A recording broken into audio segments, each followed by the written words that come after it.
to come. Join the team of panelists Mondays to Saturdays, 8 p.m. locally, 4 Eastern Time, and other timings across the world. Tune into our radio services, Spoon 107.5, Fabric 101.1, and Super 95.5. We can also be reached on social media through Facebook or YouTube on Spoon TV, Fabric TV, and Super TV Live. Locally tune in to Super TV Channel 10. Spoon Talk, Spoon Talk, Spoon Talk, setting Liberia's agenda for national growth when the ordinary Liberians, home and abroad, are seeking a platform to make a clarion call to their leaders for a hygienic, political, social, and economical landscape in the motherland. There is one platform that is authentic, they always count on. Spoon Talk, the beacon of hope, the fountain of authentic information for this dispensation and dispensations to come. Join the team of panelists Mondays to Saturdays, 8 p.m. locally, 4 Eastern Time, and other timings across the world. Tune into our radio services, Spoon 107.5, Fabric 101.1, and Super 95.5. We can also be reached on social media through Facebook or YouTube on Spoon TV, Fabric TV, and Super TV Live. Locally tune in to Super TV Channel 10. Spoon Talk, Spoon Talk, Spoon Talk, setting Liberia's agenda for national growth. Yes, I, a special one from the CEOs, then coming with the spoon. And your boy, Friday the Southern Band, charges on the beat. On the spoon to get your information. To the spoon to be part of our discussion. Spoon, spoon, spoon television. Spoon, spoon, spoon radio station. Spoon gonna tell you what is happening in Liberia. Spoon gonna tell you what is happening in Monrovia. Spoon gonna tell you what is happening in Africa. Just to spoon you will know. If the children crying for starvation, just to spoon. You want to get a news update, my brother, to spoon. You want to know what is happening in Monrovia, to spoon. Politicians want to make their decision, just to spoon. You want to know what happening in the ministry, to spoon. Yeah, to spoon. Yeah, to spoon. You from Fonjema, Maryland, to spoon. Yeah, to spoon. If you eat kepa, gradually, my brother, to spoon. You got a Spoon TV, you got a Spoon Radio, to spoon. Yeah, to spoon. You want to get a news update, to spoon. What? Yeah, Rastafari. Kilibamba, kilibamba, kilibamba. Kilibamba, kilibamba, kilibamba. What I want? Yes, what you got today? Spoon TV. Spoon. Yes, what you got today? Spoon TV, Spoon Spoon TV, Spoon Entertainment.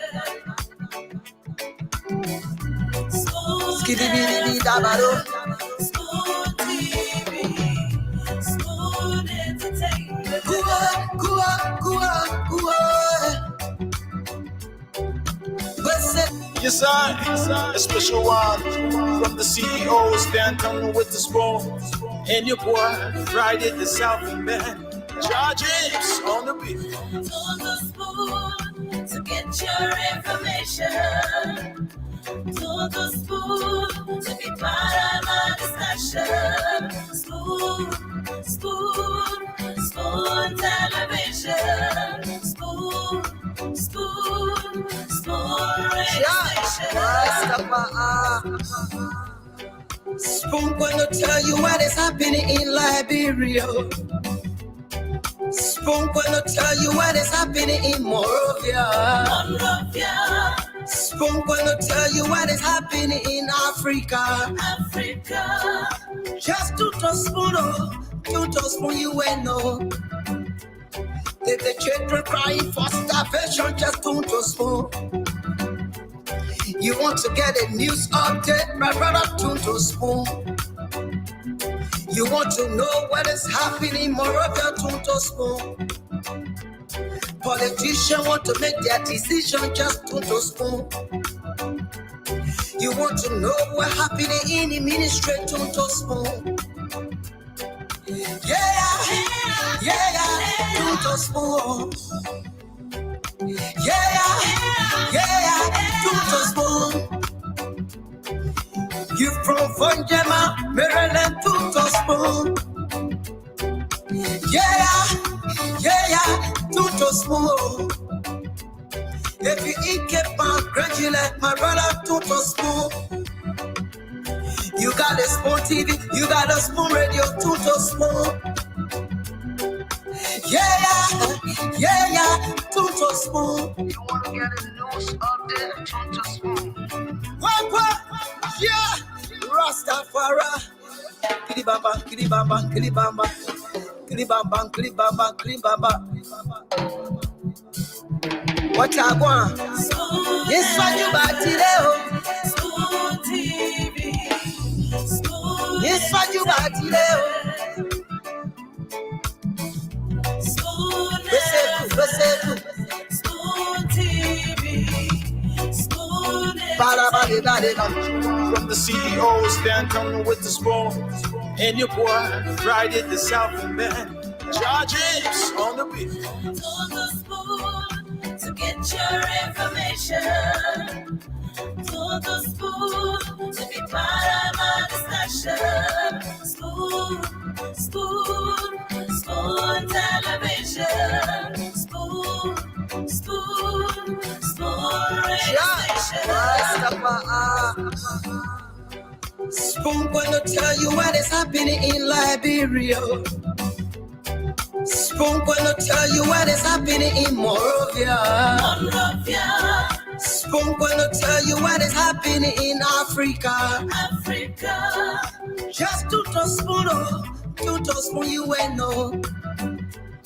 The children crying for starvation, just to spoon. You want to get a news update, my brother, to spoon. You want to know what is happening in Moravia, to spoon. Politicians want to make their decision, just to spoon. You want to know what happening in the ministry, to spoon. To spoon. To spoon. You from Vonjema, Maryland, to spoon.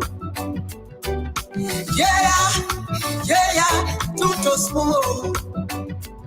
If you eat kepa, congratulate my brother, to spoon. You got a spoon TV, you got a spoon radio, to spoon.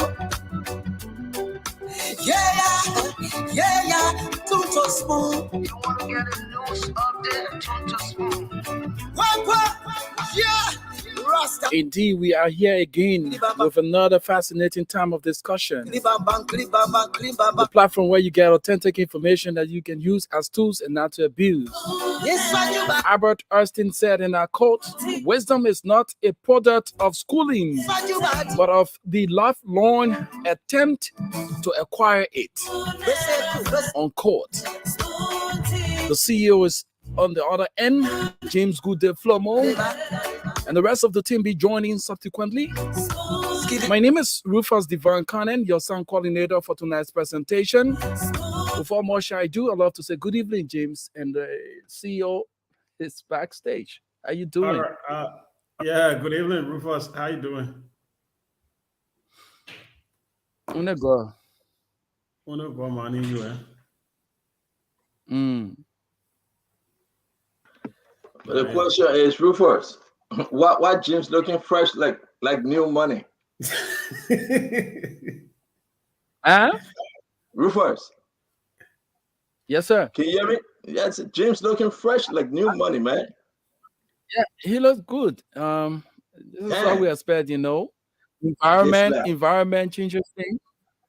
Those are This Such a lad. the time, such a James the looking, main environment has James looking like the next Honorable Marvin Cole. And let the man killing Marvin Cole Blaze. Damn. Let's get a pop-up again. James, I thought no. When I came out, I thought it was Marvin Cole. I'm gonna say hi, representative, but it looked like we have to say representative promo now for her. James, you looking fresh. What's going on, man? now he's doing well. The only error I'm seeing there, he shouldn't have buckled the shite like that. He's not wearing a tie. So just relieve yourself, James. Oh man, Don't that your touch error, trouble man. with me. That your error, not the man error. Keep your error. keep your error. The man error like your error. Error where? That begin freezing. You didn't care about your error. Release your neck. You see that? You can tell me error. Oh Release man, your neck, my son. yeah. Oh man, you know the man weather over there. You better leave that man with that neck. You know the weather is -0 probably. That you try to hold on. But man, I want to be grateful to you guys. Indeed, James, you look great. Thank you very much, Rufus, for everything you guys continues to do at the network. It's getting serious. It's getting absolutely serious. What? Are you kidding me?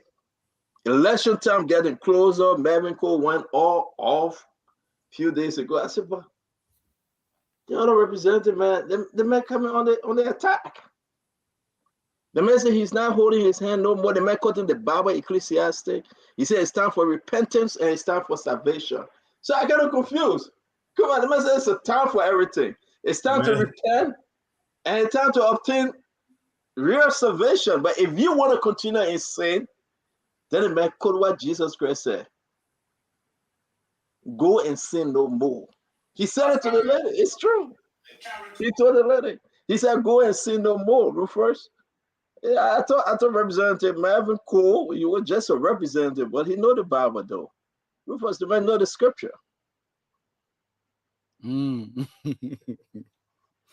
The man said, go and sin no more. He gave him a warning shot. But before we bring in Representative Cole, something is happening that I want us to discuss. Something is happening. Something is happening seriously. We need to discuss this because this concerning Liberia. And so you got the word Liberty Party. What's going on, James? Charlene Brunskin came out and she declared that she will be running in district number 3, Buchanan, correct? We received information that folks going to her headquarters to do some bad stuff. And at the same time, they fought between Charlene and Yombly. But you know, Yombly is the former political leader. She's the former political leader of Liberty Party. And it's just not right. We have to discuss it. Hey, Gigi, how you doing? Gigi is our sister from Liberia. My little daughter, way down the line. But we have to discuss this. We have to discuss this issue. This issue is concerning. We got to speak to the chairman, Musa Hassan Bedete. We seen a letter from the National Election Commission. We got to talk about the reply they have sent Yombly again, based on Yombly October 3rd complaint. Yeah, but today we want to focus on the honorable man, J. Marvin Cole.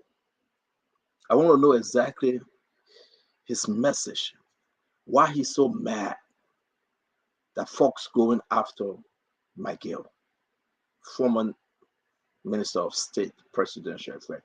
Why Marvin Cole so mad? What was going on? Why is he so angry? Is something going on that Liberians need to know? People in Magibi need to know. Miguel will be accepting a petition that is scheduled for tomorrow. Smenote, Framerton, Firestone area, the airport. Maggie will be at that end receiving that petition. Maggie going to be on the airwaves tomorrow. Maggie going to be on the radio. Maggie going to be on social media. Maggie say the crowd, people, the anticipation of folks going to receive Nathaniel Fallow McGill. What a change in this life. And you got some other folks that belong to Nukwe saying something contrary and saying, no, hold off. McGill shouldn't run. And thank God that Mo Ali is on tonight. Thank God that Mo is on, that we can dive into this thing. So before I bring in the honorable man, Marvin Cole, let me bring in Mo Ali. Mo Ali, thank you for joining us. But talk to me. You heard the clip. So you talk to me. We will play it from Marvin Cole, Representative Cole. Your thoughts. Well, Okay. I just turned in, but I heard you talking about the Nathaniel McGill endorsement. Yes, he'll be receiving a petition, but prior to that, 2 days ago, Marvin Cole unleashed the dragon. He going after those that are going after McGill. And we have him in studio tonight. He is our guest. But let me give you your own 1 minute as you do your intro on these very important stories. Well, CEO, let me say thank you and good evening to Rufus. And you getting feedback? Is it a fan that you're using? So on the hold on 1 minute. I mean, we get AC current for how AC. you go call him, man? You go ask him, man, is it at the AC? Not coffee, man. Is that AC? So making you really That one exposed me, but it's okay. Sorry. But anyway, I mean, thank you for turning your AC on, man. Let's continue. Anyways, let me say thank you. I'm back. I've been having some challenges with electricity, with internet and laptop, everything.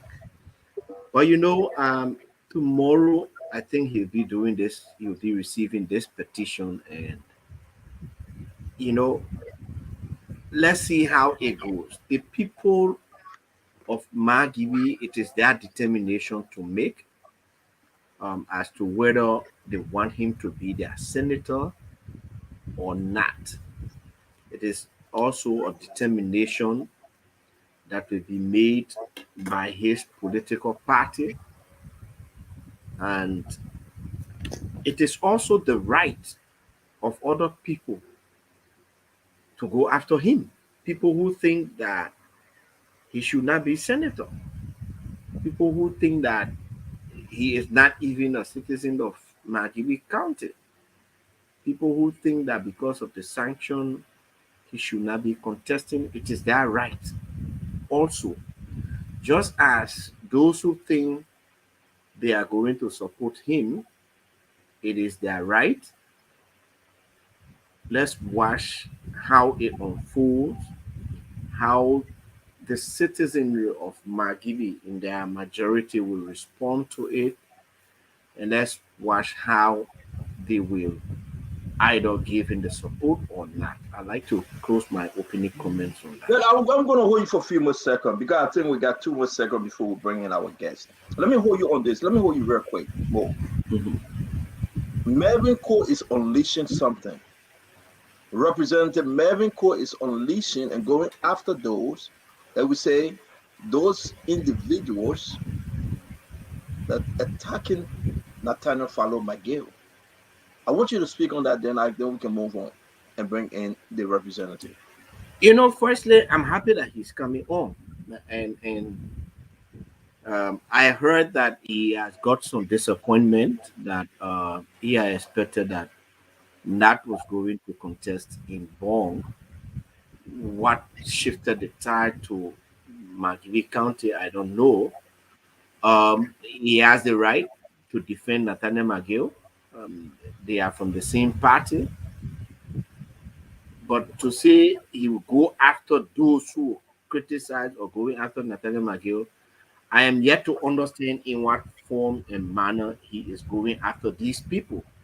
If only he is going to be defending Nathaniel McGill's character vis-a-vis his ambition to contest in the elections in McGill County, well, that is his right to do so, but it is also the right of those who want to go after Nathaniel McGill to go after him. The Mo Ali, former Secretary General, Unity Party, we want to say we listen, thanks a lot. And thank you for being part of the program tonight. Kev Hassan, we have Representative J. Marvin Cole in studio. He will be joining us shortly. Sintuman and George, welcome to the show. Today will be great. We will also be discussing Yomli Kanga Lawrence, the former political leader of Liberty Party, Yomli Kanga Lawrence. We will be discussing the issue between she and Charlene Bronstein.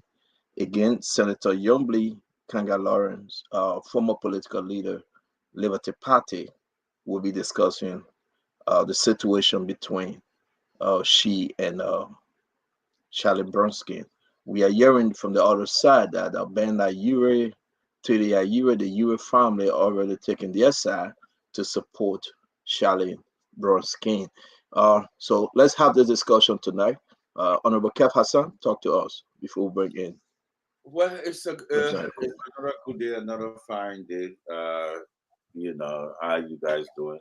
I'm happy to get the Honorable Marvin Cole in the studio. There's a lot of things going on from certain people in our community. When I listen to the Honorable man, I listen to a very strong man. All he's saying, people should not be a hypocrite. People should not be a hypocrite. It's political season. You can attack each other, based on the issues. Who can deliver for Magidi? That's okay. But if you want to be a political hypocrite, and that's what I think the honorable man coming from, and I think I side with him on that. That's what we are talking about: political hypocrites.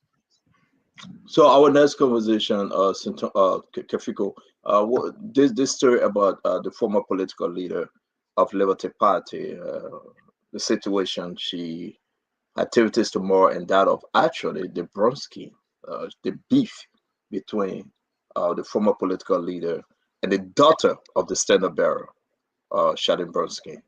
We'll be discussing this in the next segment. So talk to us real quick. Yeah. I see. I kind of read some of the message under the post concerning Charlene Bronstein that Belinda Ure and Tilia Ure are supporting, and then I asked myself, okay, they have the differences. You're talking about the Buckeye, and then I realized that. What the Ures are supporting, I think they're supporting the right side for what Tilia and Belinda Ure doing. They're supporting the right side. Then other thing that came to my mind, I said this is a battle of the VP ship of the Unity Party. That this actually not they supporting Charlene. They say we got you, Charlene, but I think it's a shot. They firing some of one shot to Yomli Kanga. This is about real quick, because we got to go to Sintumane. But we'll get into the just real quick, just an intro, Kefiko. I want to get a lot from Marvin Cole tonight. Sintumane George, Sintumane, thank you for coming on. Two things very important and that we need to discuss because this is concerning Liberia. Nathaniel Follow McGill Marvin Cole coming on as guest. He unleashed the dragon, going after those that going after Nathaniel Fallow McGill, the former Minister of State. And also, we're going to talk about the former political leader of Liberty Party, her argument she's making, and her beef with the daughter of Councillor Charles Walker Bernstein. Talk to us.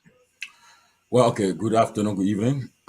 The issue about former Minister McGill, like we said, on our laws, he's free to run until and something comes out which changes. He's free to run.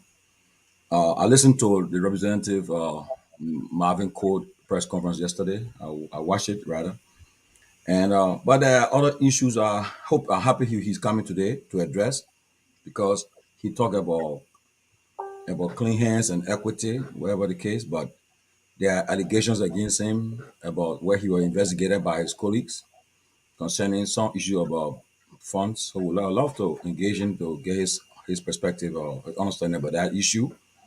I know he was accused of embezzling some money that belonged to his the house.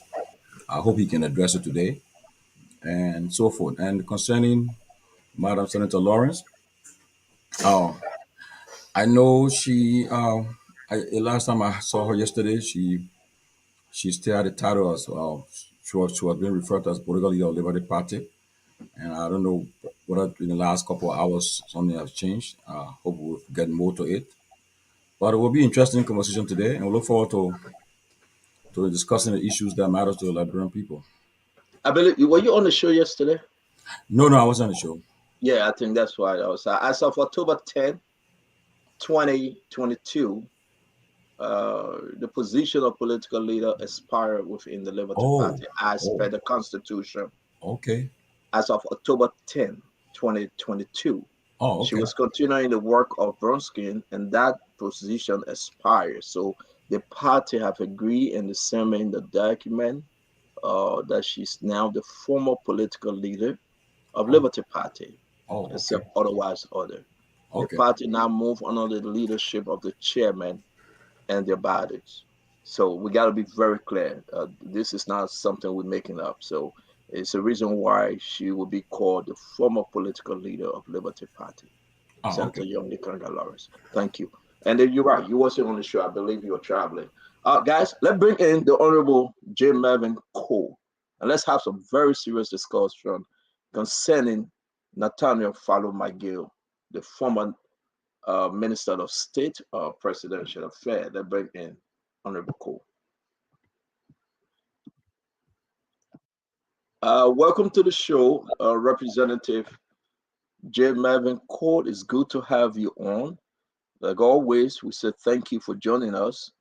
Let's have some very, very serious conversation on your clip. Let's have some very serious conversation on national issues, not only concerning Nathaniel Fallow McGill, but the way forward as we walk or run towards the 2023 election.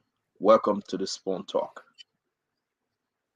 Well, I want to say good evening to the distinguished gentleman that I hear. It's a privilege to be on your platform this evening to speak to the Liberian people in the world.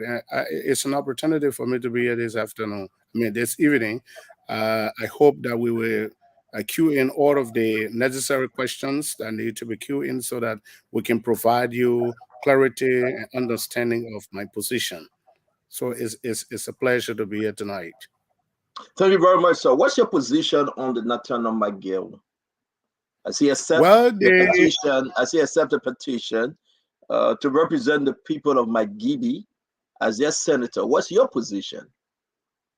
Well, there are a few things I want to make clear as I permit my conversation tonight. Is the first thing I do not have concern about those who in Magidi condemning McGill should not run. It is their right to think so. It is their right to believe so. The centrality of my conversation or going after Tupperware was premised on the fact that he's a senior ranking member of the Coalition for Democratic Change. and I thought his position, the invectives he used on the former Minister of State were completely wrong, and I felt it was disservice to him. This is a gentleman who has served and worked for the Republic of Liberia. So I thought the way he went after him was completely wrong. And as I said, and I maintain that the law of equitability speaks to the fact that when you want to come to the political space or whatever you talk about equity, your hands should be clean. But your hands cannot be in the mud and you go after anybody. And the second thing I want to clarify, I did not say that all of those who will go after Magid, I will go after them. No, that's not my position and that's not my place. I said official or CDC who will go after Magid, try to drag him down the mud, they will have been to contend with. Why am I saying this? Because I'm a member of the Coalition for Democratic Change. As all of us live, we're all humans.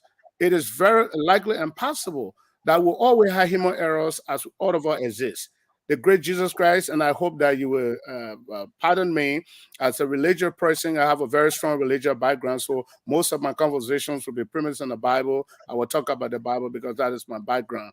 Now, Jesus forgave people. Did God condemn Jesus Christ for going into the temple and beating people there? No, he did not condemn him. He said, "You now must no more." But that was a human side of Jesus Christ. So there will always be human errors. Let's be hypothetical tonight. Let's assume that Magid committed a crime. Should us citizens be the one to drag him down in the mud? No. All of us who have got stake in the CDC will have a responsibility not to protect and shield corruption, which I strongly condemn. But I believe if you are accused, you should be given the opportunity to be heard. And us, as members of the CDC or the Coalition for Democratic Change, we are not the preachers of this message to continue to condemn Magid and go after him and call him thieves. I mean, it's so little, it's so petty. As a lawmaker, you know that the man has not even been investigated and brought down guilty. Listen to the representative of District Number 1, Mike Gibby. He said, "This man stole your money."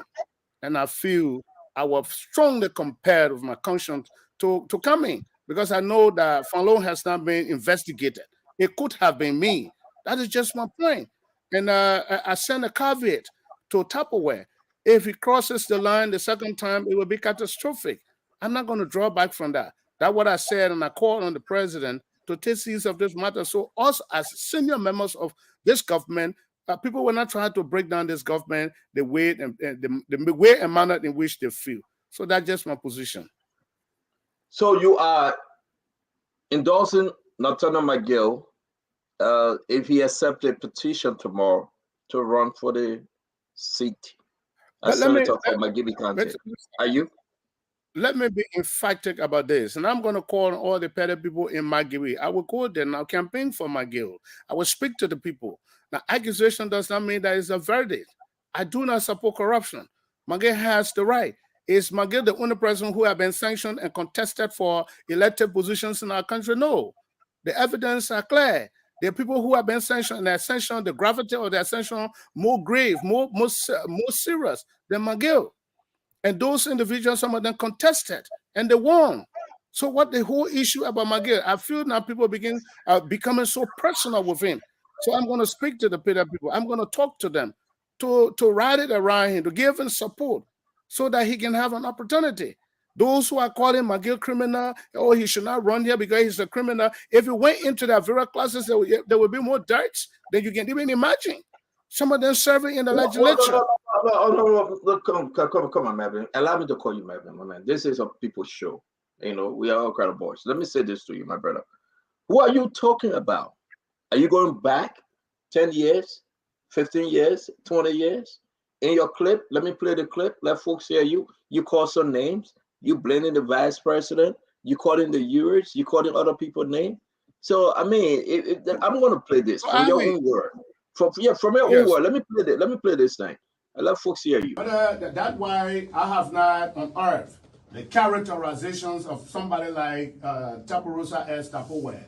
I'm in the legislature. I know his dealings. I know what he's been involved with. We got credible information. We got hard-earned facts. We got video recordings. We got tape, telephone conversations, asking business people for money, extracting money from people. So if he continue on this path, it will be catastrophic for him. That's why the land is doomed. And I'm sending a message very clearly to him. If he continue on this path, I will provide the exhibits in the public. Those people that he took money from on the basis of granting incentives, that will be able to expose those information. I think it's bad, and we should not continue on this path. That's what I've tried, and I'm trying to avoid treading this path. But I'm only sending a clear message to him that will not tolerate and countenance the assertions he have made against the former Minister of State for Presidential. I'm not hiding him. No, let me tell you, there are times, you know, I don't know whether you go to church. The Bible, some of us who are religious people, the Bible said in Ecclesiastes, there's time for everything. And I know that the perfect time has come. And those who need to be baptized must be baptized. Those who need repentance must repent. That's why we are preaching now the message of salvation. So if you intend to remain sinner, you will bear the consequences of sin. But if you intend to repent, we'll forgive you and let you go. As Jesus said, woman, go and sin no more. Stopperware, go and sin no more. That's the Sapoware clip. We were just talking about the sanction. Let me play the sanction clip, and then you will speak from there. We'll talk about the gentleman you are calling Sapoware. Then we'll bring in the rest of the team. Vice President Joseph Yuma Boakai is parading and holding press conferences with one of the sanctioned individuals, a former businessman, Benina Ure. Why are we not speaking about it? Why the opposition are not raising issue? Now somebody will say, oh, the man is a former vice president, but the man is sanctioned. What a former sanction, what a current sanction, they are all sanctioned. Now because we are in the legislature, it's not an exception when you are in the legislature. So those individuals who are all sanctioned, they have right to contest. So now I have now believed that the issue against the former Minister of State has now become personal. It's no more nationalistic. It's no more the issues. People want to take the issue personal. And some of us who are state actors, some of us who are nationalistic, will not sit here and allow anybody to destroy any person of this country. They hate in our country too much, disunity in our country too much. We'll call on His Excellency, the President of this Republic, to take seize of this matter and don't allow it to escalate. Because one more word from any sedition lawmaker against the President of Falo Magé will provide the contradiction sharply and intellectually, which we are prepared to do so. Wow. Talk to us. Yeah, but you said to me you were going to ask concerning the sanction, and I spoke about the sanction, which I named some individuals. As I said, let me reiterate, there are individuals in the opposition who are sanctioned. Take, for example, the distinguished gentleman tonight, Senator Bomi, Senator Vani Sharma. He's his head on judiciary. Should he have the moral right to not Bomi Senator, no. He's not from Bomi. No, I think come on, sorry. Now, go ahead. Should we have the moral right to sit over the confirmation hearing? You did not hear any call from the opposition bloc asking him to recuse himself from the confirmation processes. If you are accused, you should not contest. But the very senator, some of the individuals who are calling on Magé not to contest because he's been sanctioned, is alleged that he's a criminal. That's what they are saying. But some of them are sitting and bragging and dining and whining with Senator Vani Sharma in the Senate, other than doing the national business. So I think it's no more nationalistic. It's no more about the issue. It's a personal issue. That's why I continue to say individuals should speak with their consciences. They should be serious about the matter that they are discussing. Because if they were serious, they were going to tell Senator Sharma not to preside over the confirmation hearing because he was being sanctioned.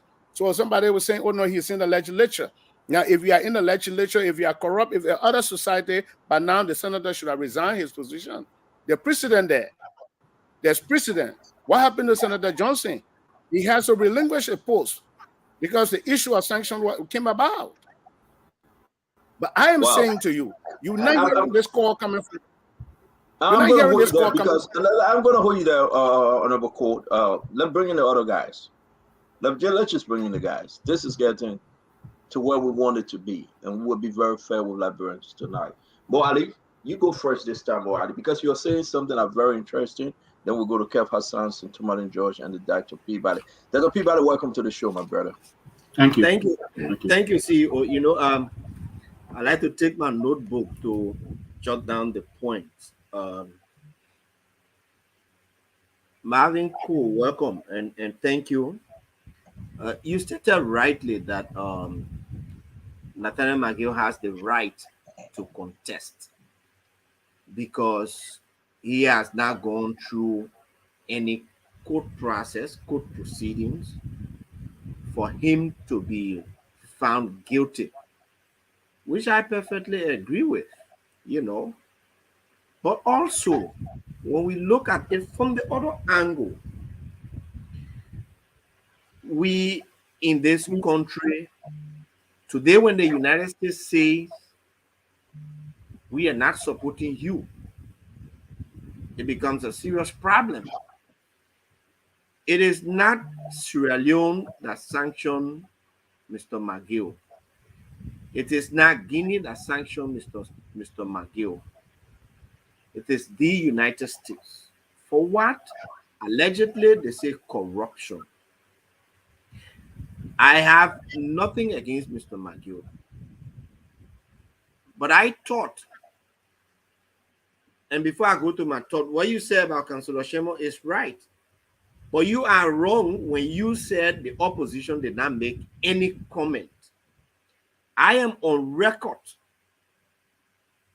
as Secretary General then of the Unity Party to call on Councillor Shemo, call on Senator Prince Johnson to resign. Hello? You are now to resign their respective positions from the Senate so that they can submit themselves for investigations in order to clear their name. Now let's come back to the issue of Nathaniel McGill. You're talking about the most powerful country designating you as a corrupt individual, and you as representative in the House of Representatives representing the Liberian people.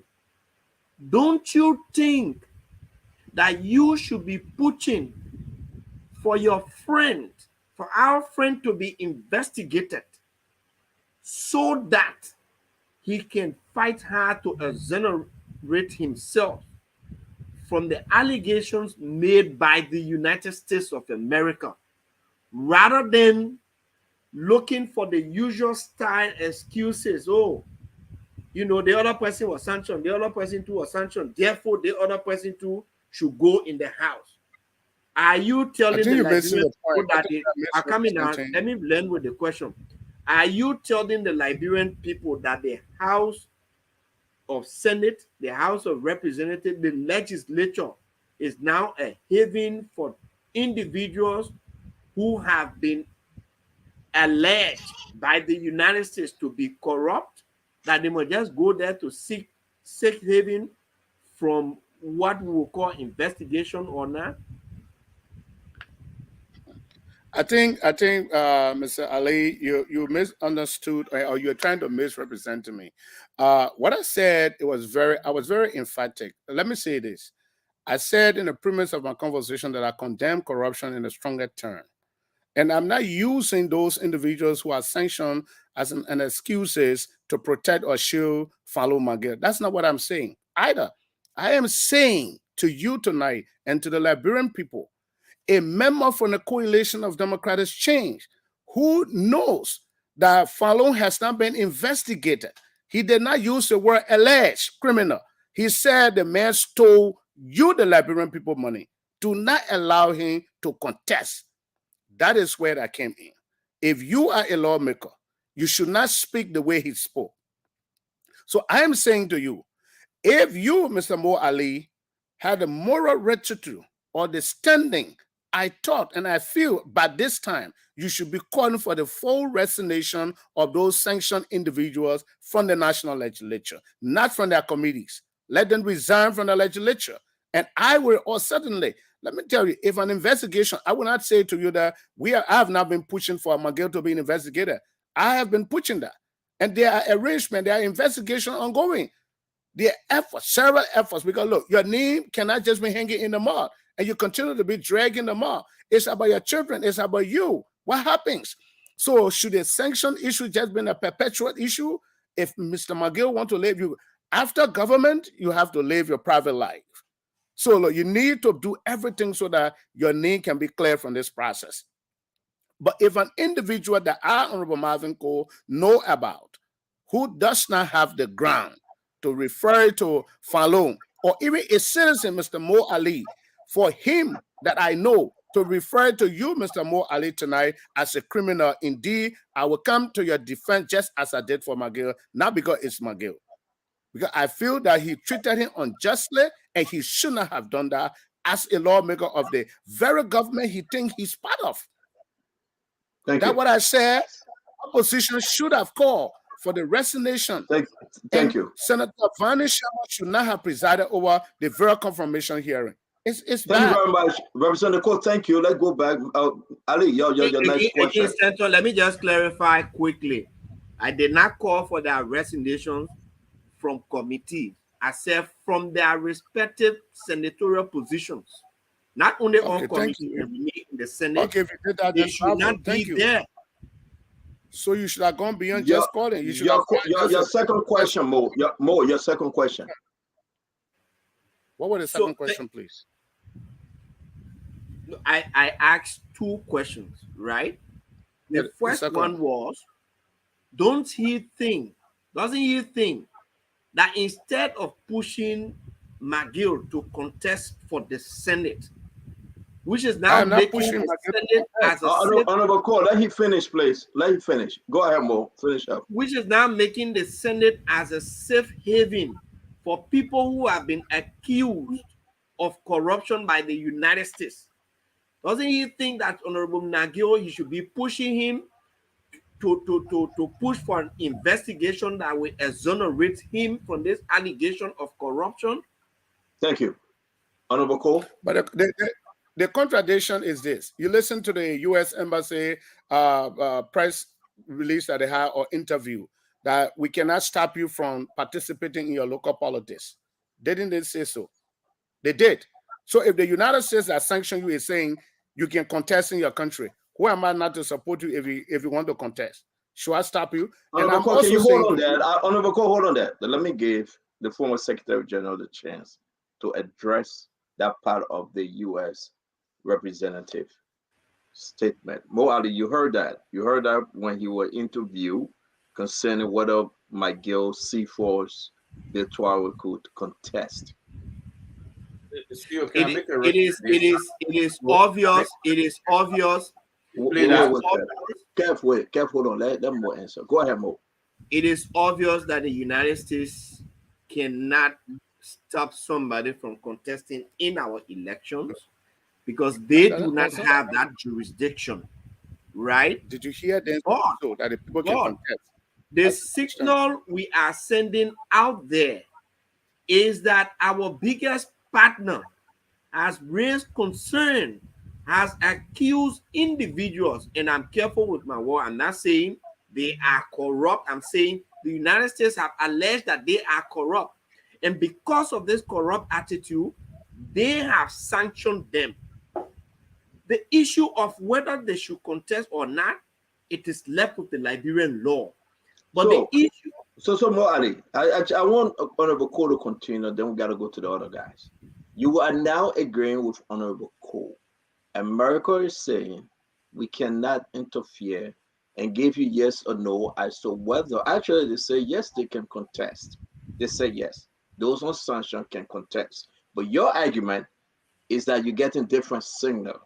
But what the Liberian people are hearing, with the exception of those signals, is that they can contest. Am I correct, Moadi? But from the day they announced this sanction, I have one person who has said, I've even argued with my colleagues, that the sanction does not mean that somebody is sanctioned from contesting. The only way you can be sanctioned from contesting is if you are going through the court of law in Liberia and you have been adjudged to be guilty for corruption or criminal acts. But morality will tell you, and our international relationship will tell you, that the fact that our biggest partner has said you are allegedly corrupt, you will want to fight to adjudicate yourself. Thank you very much, Mo. Thank you. Thank you, Mo. Let me bring in Kev Hassan. Go ahead, Santumani George, and Dr. Peabody. Your question for Representative Cole. Welcome on the show, Honorable Marvin Cole.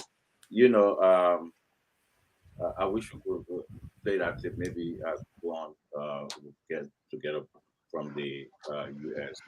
We're not hearing you, Kev. You guys, can you speak in the mic, sir?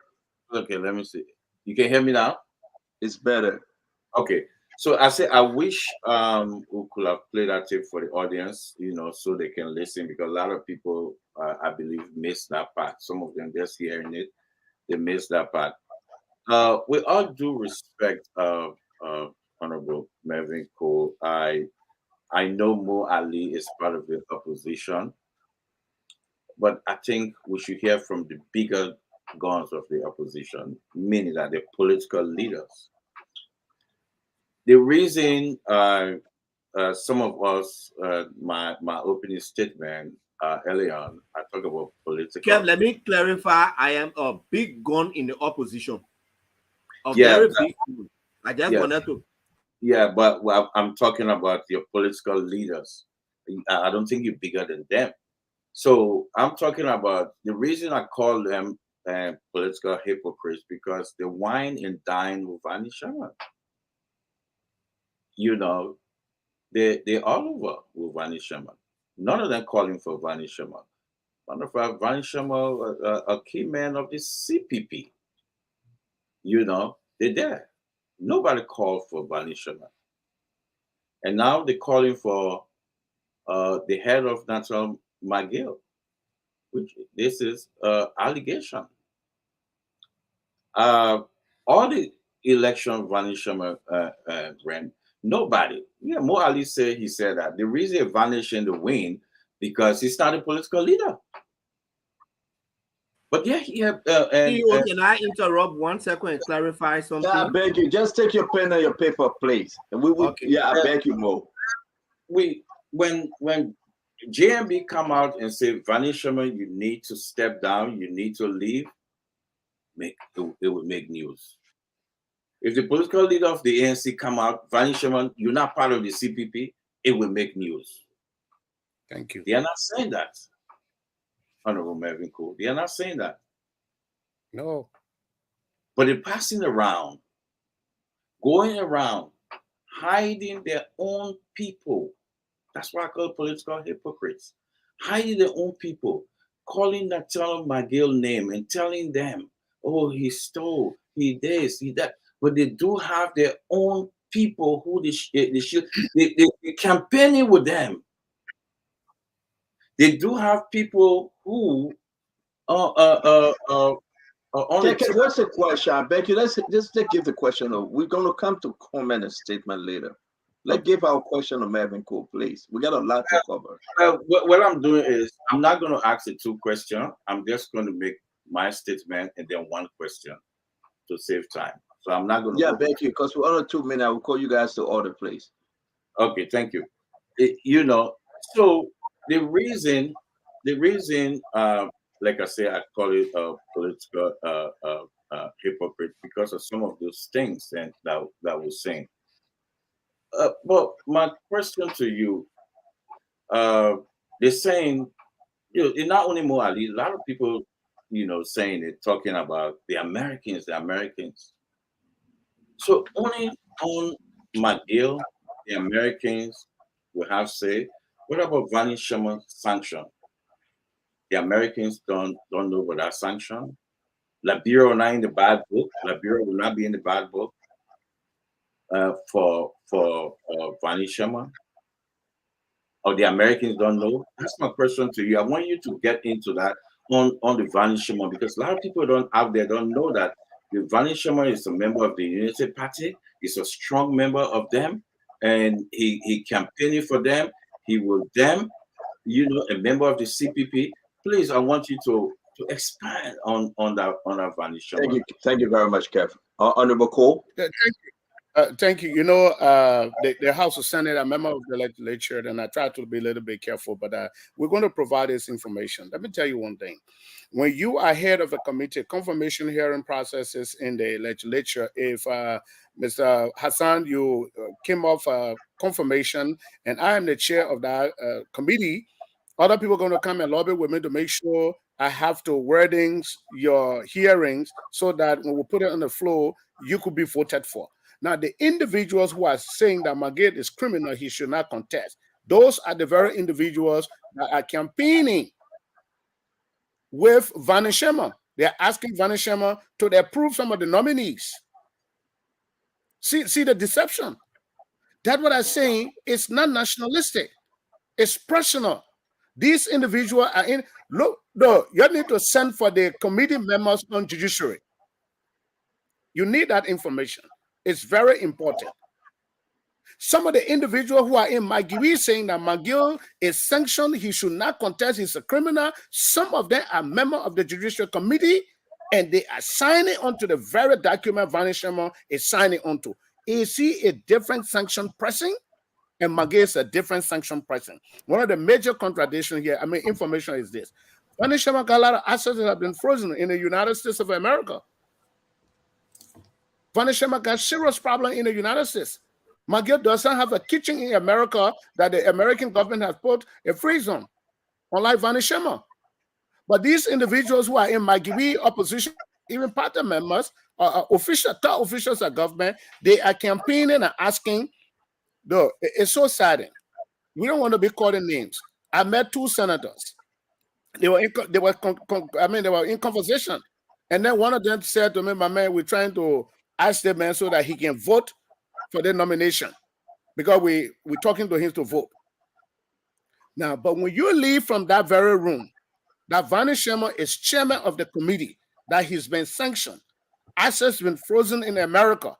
You walk back from there and sign onto him, do all the deals with him. Then you go up to McGill and say, no, McGill is sanctioned. He's a criminal. He should not contest. So you see, how do you reconcile the two individuals? You are doing business for one. Because one of the information that they are carrying in the public, United States government say when you do business with the people, they will put you on sanction. But you are in the house. You are in the Senate doing business for Vanishema. The argument would be the Manisky did not come. Vanishema was sanctioned before we signed onto it. That would be the argument. But he's been sanctioned. We're going to hold you there on this argument. We're going to hold you there because we got it clear before we move over to Sintuman and George. Let's listen to what the American representative said when he was having his press conference. Just a couple points that I'll make, and I'll turn it over to Kemper. Just for callers' information, these designations, they come from a law that was passed in the United States, and so this is not under international law or any other country's law. So the designations, Global Magnitsky Act of 2017, this is under U.S. law. My colleague mentioned before there is a process for delisting. But again, this is not a criminal prosecution. This is not a criminal procedure. It's not a court of law. But there is a procedure in place if people do want to contest, the designation.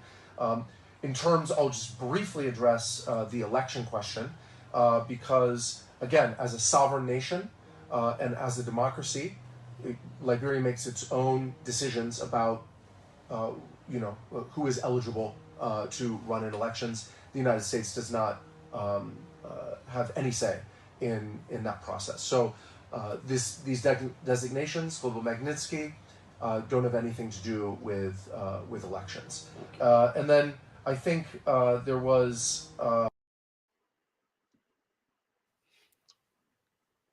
I hope Mr. Mo Ali did listen properly. I hope you listened to that. It has no destination. The destination of the Magnitsky Act is the United States government. It has nothing to do with the Liberian elections. Now, individual lawyers who went to the Arthur Graham School of Law now know the precedent or the precondition for contesting in any of our districts or counties is no more about the constitutional requirement. It's now about the Magnitsky Act. As soon as they go there and say, no, the man, they're not going to tell them McGill is not residing here prior to 1 year. We're going to hold you right there. We're going to allow this thing to flow. Let's say shout out to OK FM for that interview. But we need to acknowledge that. Sintuman and George, we have now laid this to rest. The United States representative went out and he spoke. How clear can we be? How clear can Liberians be whether McGill should participate in the election as he now decided to run for the senatorial seat in Magibbi County, or either or. Is he bound? The argument folks are making. Let's go back to Honorable Marvin Cole, Prince White Johnson, Vernon Sherman. These people are senators. These people serve and they are serving on committees. Talk to us, Georgie. How can you distinguish? Oh, well, we listened to the U.S. Representatives speak, and like you said, on our laws, there's nothing that stops those unsanctioned from contesting. But what we do realize is that the U.S. government, as we're hearing again, we never know what can happen. If they come up and say that they are not going to support our electoral process because those they sanction are contesting, that will be another time for discussion. Whether our government will accept it or not, we don't know. So that we leave it at that. The last time I interviewed the NEC chairman, she said that until she can hear from the government or so, as far as she's concerned, there's nothing that stops those sanctions from contesting. So we'll leave it at that until we can hear anything else. But concerning Representative Marvin Cole uh, on the issue of Minister McGill contesting, I know Representative Cole. I know he's a member of the ruling establishment. He comes from the MPP, and it's good that it makes sense that he will defend a member of the ruling coalition, Minister McGill, former Minister McGill. But my question is that uh, Representative Representative Cole, I heard in his interview where he was talking about he's going to expose his colleague for corruption or so. But I want to ask Representative Cole. He was accused by his colleagues in the House of Representatives of using the money, for money, and he was on an investigation. But I don't know what's the start of that investigation. But can he just clarify that issue about him being accused? I think which also led to he and another District 2 Representative Colette almost get into a fist fight. I think that being a carry issue of a carry too. At which time I think Representative was slapped. I think he was hit by his colleague. But can you just clarify on that issue about that allegation against him by his colleague in the House? Well, thank you very much. At no point in time I have been investigated for taking my colleagues' money. The committee that I serve on, I do not receive any of our colleagues' benefit except gas coupons that the procurement director go and sign for and distributed by the procurement department of the House of Representatives that we supervise. And then checks and payments go directly to accounts of individual lawmakers. So I do not handle physical cash of my colleagues. Now, I think the misunderstanding or conception was about the Kerry gentleman, and they were saying that he was an OIC, and I was saying no, he was appointed. You need to read the act. I think that was the place of confusion, and they were asking for his dismissal or vote of no confidence. I said, if you want to do that, he must be investigated. I've always stood up for the right thing. That there's no reason that you just bring somebody before the House of Representatives and you're asking for vote of no confidence to be passed when you have not investigated him, you have not audited him to bring him down guilty. If you did an audit, it should be able to go to the requisite agency or authority to effect what it needs to be effected. But for you to just bring somebody and you feel that you want to use some authority on the individual or subject him or her to a process that was very unfair, I thought that was the basis of the conflict. So I've never been investigated by any committee set up in a house. All of the House of Representative members, they are listening. Let them tell you that, yeah, the speaker set up a specialized committee to investigate Representative Cole for financial malpractice. It had never happened. And I don't think it will ever happen. Your follow up, Sintomade. Okay. Also, were you also accused of taking funds from CD Domba Maternity Center and Kari and also for not fulfilling your campaign promises to the Bong Technical College, where you promised.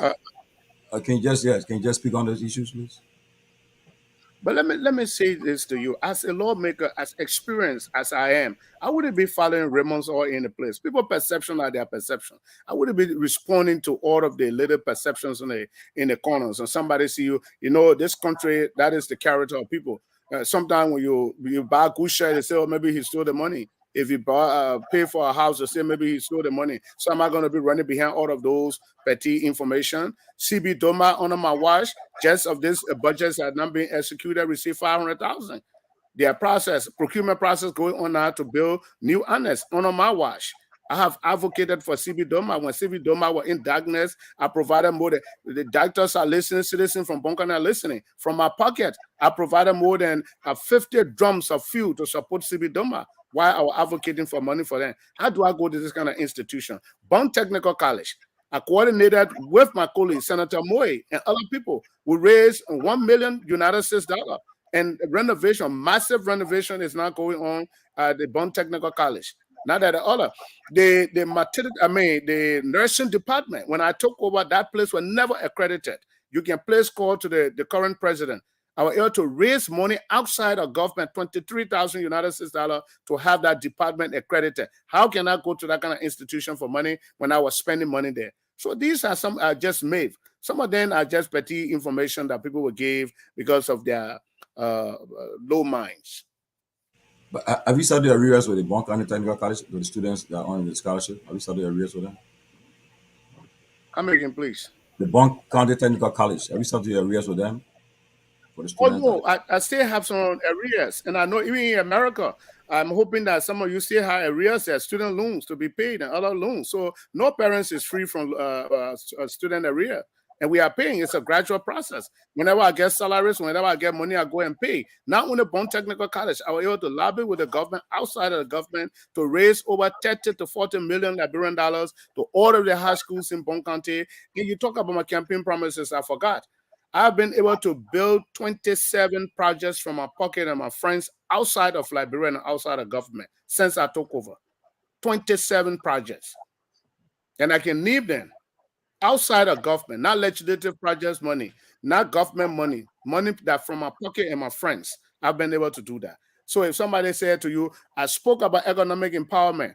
Now my wife is running the Nenipoma program. I will send you footages so that you can look at. She's been able to train over 7,000 women and will provide them more than 18.5 million. That was not government money. When we were donating the money, we told them this is not government. Government money has no source of government connection. We're able to speak to our friends outside the country. That's what makes me to be an exceptional lawmaker, because I have outside connections. We're able to speak to our friends. So those are some of the things we talk about. We talk about jobs, opportunity. Under my watch, I've been able to provide employment for young people. More than 100 Bong County young boys and girls have been employed. You talk about students, the education, of course, we're doing it. In Banga City, I have more than all of the high schools. Right now, if you went to Cotton University, that is now being a government project. Now we're able to lobby it in the budget.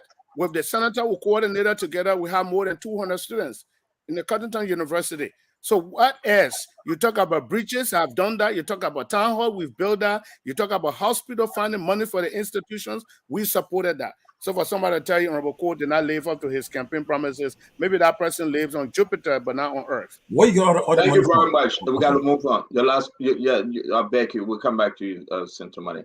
Dr. Peabody. Where I get the money from? Is that a question you wanted to ask? We will come back to him, Honorable Cole. Let's move on to Peabody. Honorable Cole, good to see you. You presented a point here tonight that really I see that we have three people in the House of Representatives. I mean the Senate. You have Vani Sherman, you have Prince Johnson, and others who were sanctioned. Nothing was done about them. I want to be honest here, and I don't believe in this selective judgment of selective stuff. But three people who were sanctioned and nobody from the opposition came up. Some came and said they should leave. Others did not say anything. They have been there for the longest. They are still there. And you have another person who's running.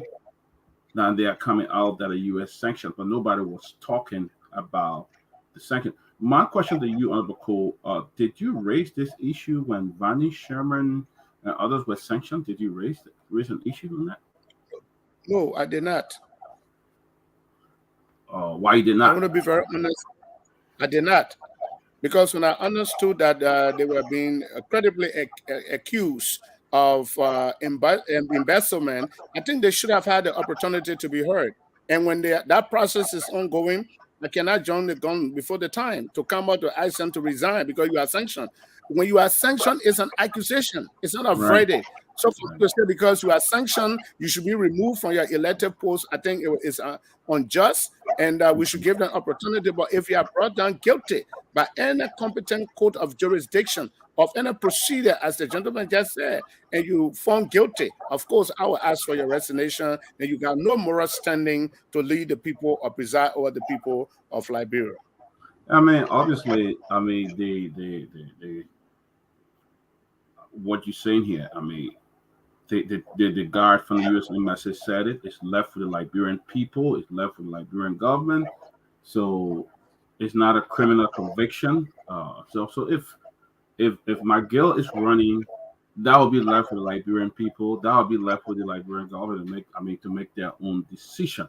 But you cannot have somebody who's already on sanction and then another person is contesting and you say he's a criminal. I mean, it got to start from somewhere. Let me be realistic here. So whether McGill run or McGill win, that will be left with Liberian people. I think I want to leave that with Liberian people. But let me ask you another question here. What is in your county?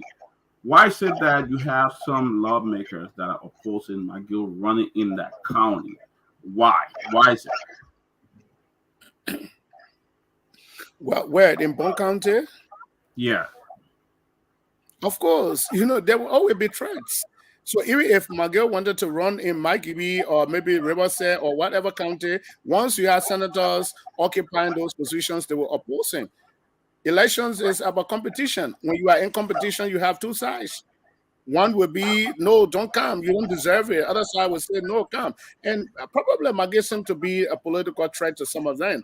And a lot of these guys got presidential ambition after President George Weah. So they are trying to secure their position for 2029. So if McGill was to go to, like he's now in Maigibi, if any senator is in Maigibi who are contemplating on becoming, running for the presidency 2029 and McGill is elected as senator, there will be a huge competition. So anybody will have the right to fight back. If you are a senator and you are McGill on those kind of grounds, I don't have a problem with it. My issue is not the Maigibi politics. Even though I have stake in Maigibi, as I said, I'm sponsoring children from Maigibi in Cottontown University, but any senator, any official, any citizen who say McGill should not run because they deserve that job, then McGill, if you provided that kind of platform, I mean, they will be right because that's electoral process. So what do you think McGill going to bring? What do you think McGill going to bring to Bong County? What he's going to bring to Bong County? That's my last question. What McGill going to bring to Bong County? Yes, that was his question. Yes. Let me say this. I want to be emphatic about this. About the 8 or 7 months that McGill associated and coordinated with us in Bong County brought huge dividends to the citizens of Bong County. Right now, if you look at the ratio of students in school in Bong County to the current number, I think it's almost 50% that are not in school because of the assistance that he provided, the kind of support, because he was lobbying out around, coordinating with me and doing other stuff with the government of Liberia and other private institutions to help the kids, parents who could not afford to have their children in school. McGill was providing his house, his compounds were packed every day. He sent people out of the country for medical treatment. And right now, these things are happening no more. So it's a problem. And that, I think and McGill was uniting. He was bringing the citizens of Bong County. He was somebody who was very magnetic, to be very frank with you. Everybody saw McGill as an alternative, but not for the position of Senate. They saw him as a reconciler, but the Bong County people, the officials of Bong County did not want McGill to participate in the electoral process in our county because people felt that, I mean, what they thinking about, the position they want McGill would take in and what have you. But just outside of politics, I mean, they welcome McGill. Everybody, no leader in Bong County that would tell you they had problem with McGill when he was uniting the people of Bong County.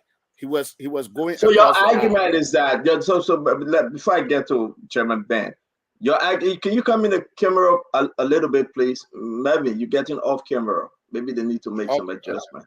Thank you. You're good. Your argument is that, well, McGill is a good man when he was putting out scholarship and bringing the folks together.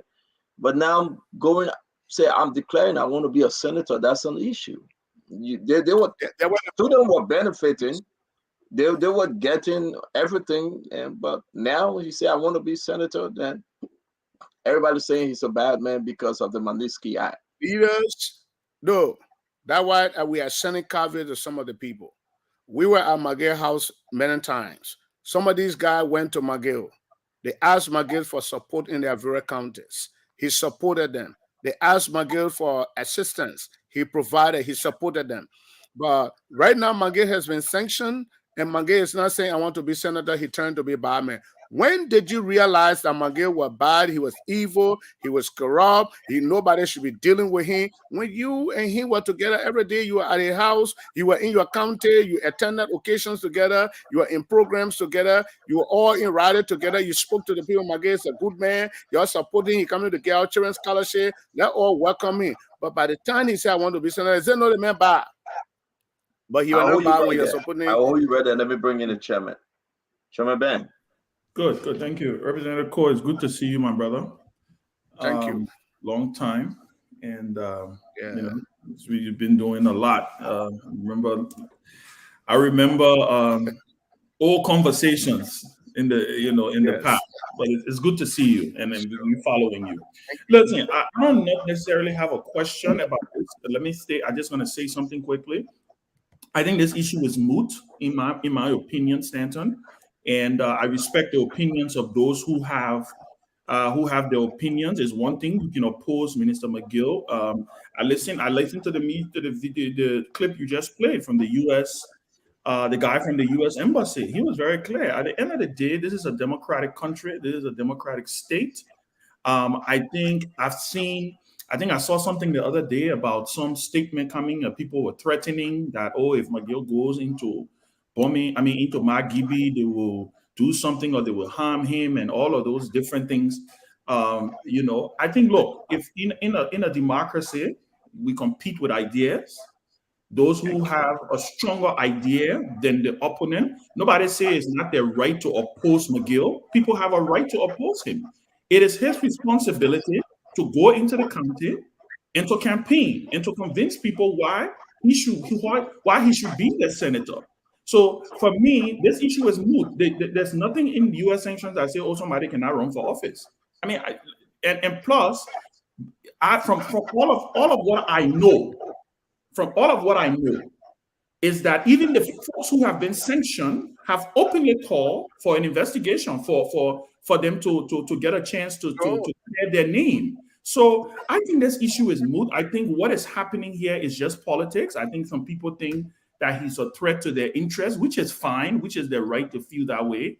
But I think at the end of the day, let us get to a competition of ideas. If you want to stop McGill from being a senator in Margibi County, meet him at the ballot box. If he gets qualified to run by the National Elections Commission, meet him at the ballot box. If you beat him, you beat him. If you don't beat him, he go ahead, he be senator. That's just my point on this, Thank you, Chairman.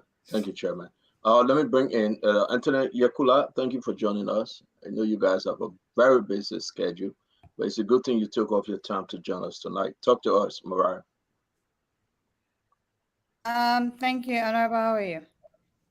Good evening. Good evening.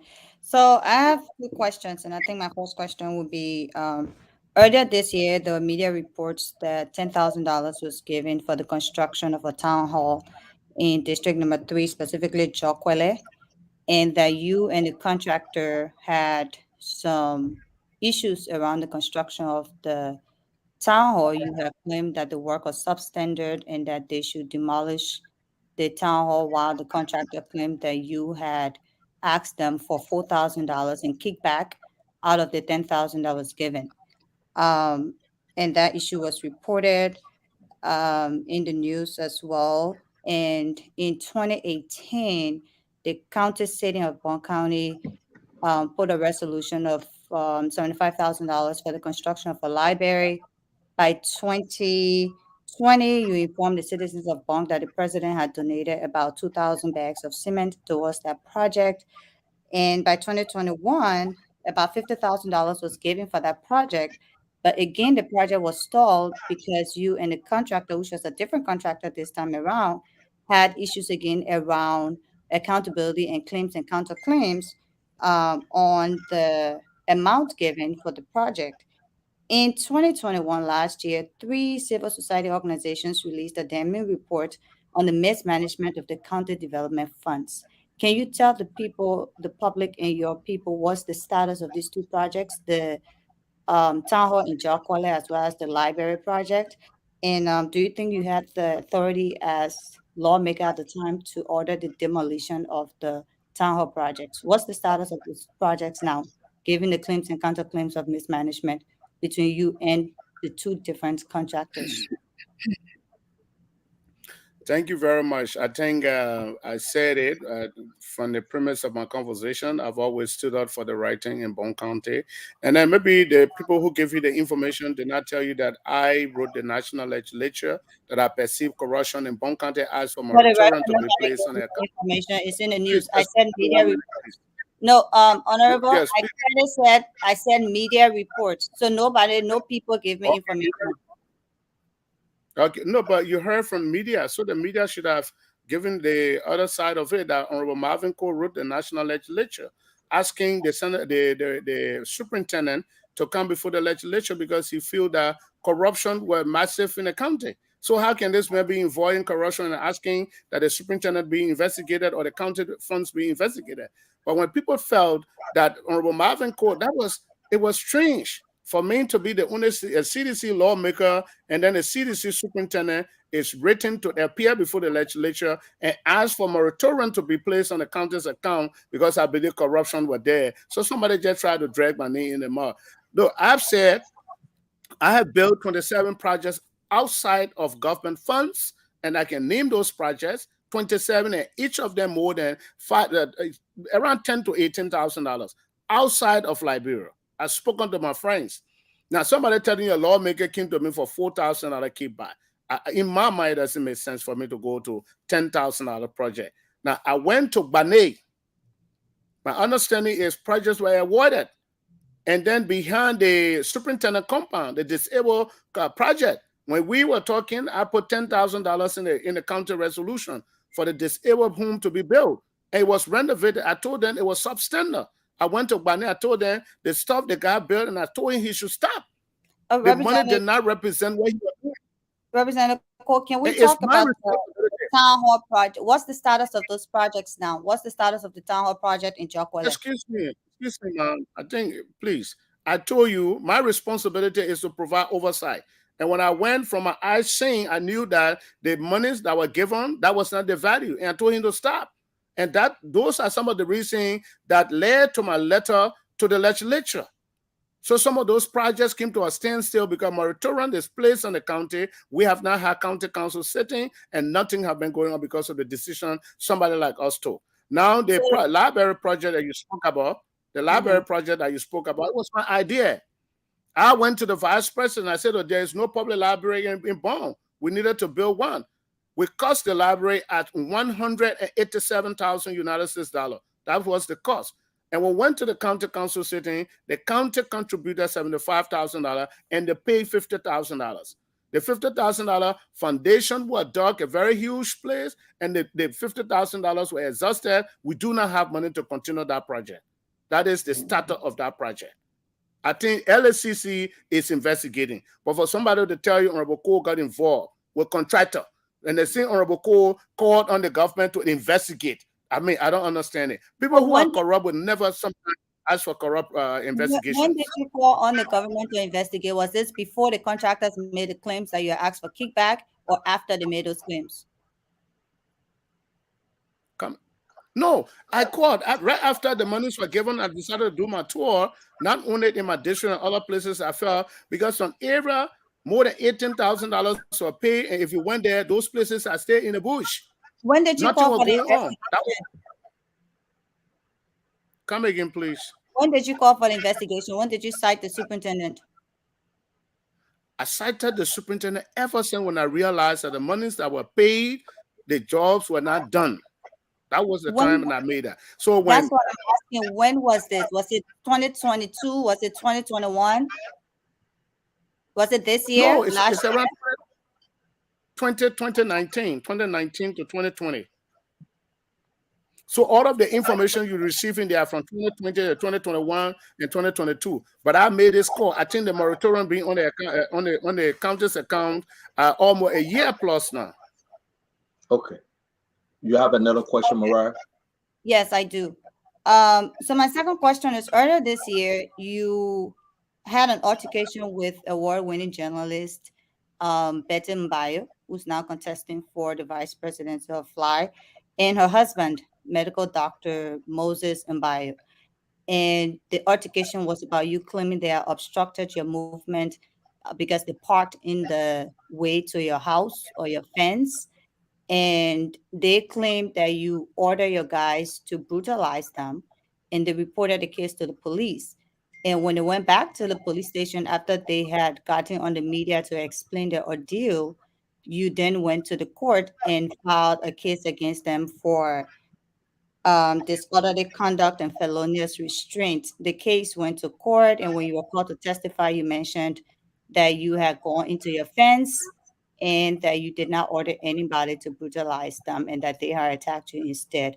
Do you believe that you used your position as lawmaker and your influence to have to manipulate the justice system to get back at the doctor and the journalist because you felt they had crossed you in one way or the other doing that? Or do you believe that that situation would have been handled better given that you all are making contributions towards the country, or that your influence and power within the judicial system and as a lawmaker was something that you chose to use that route? What is your positioning on that case as of now?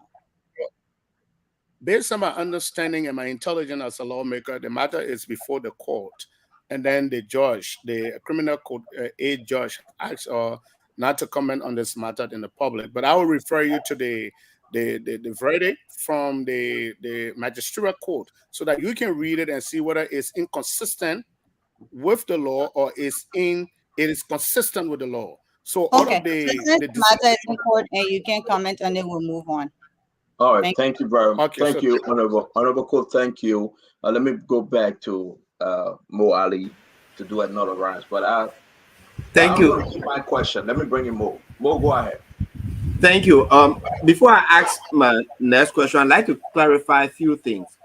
And apparently, Kev Hassan and the representative were not listening when I spoke.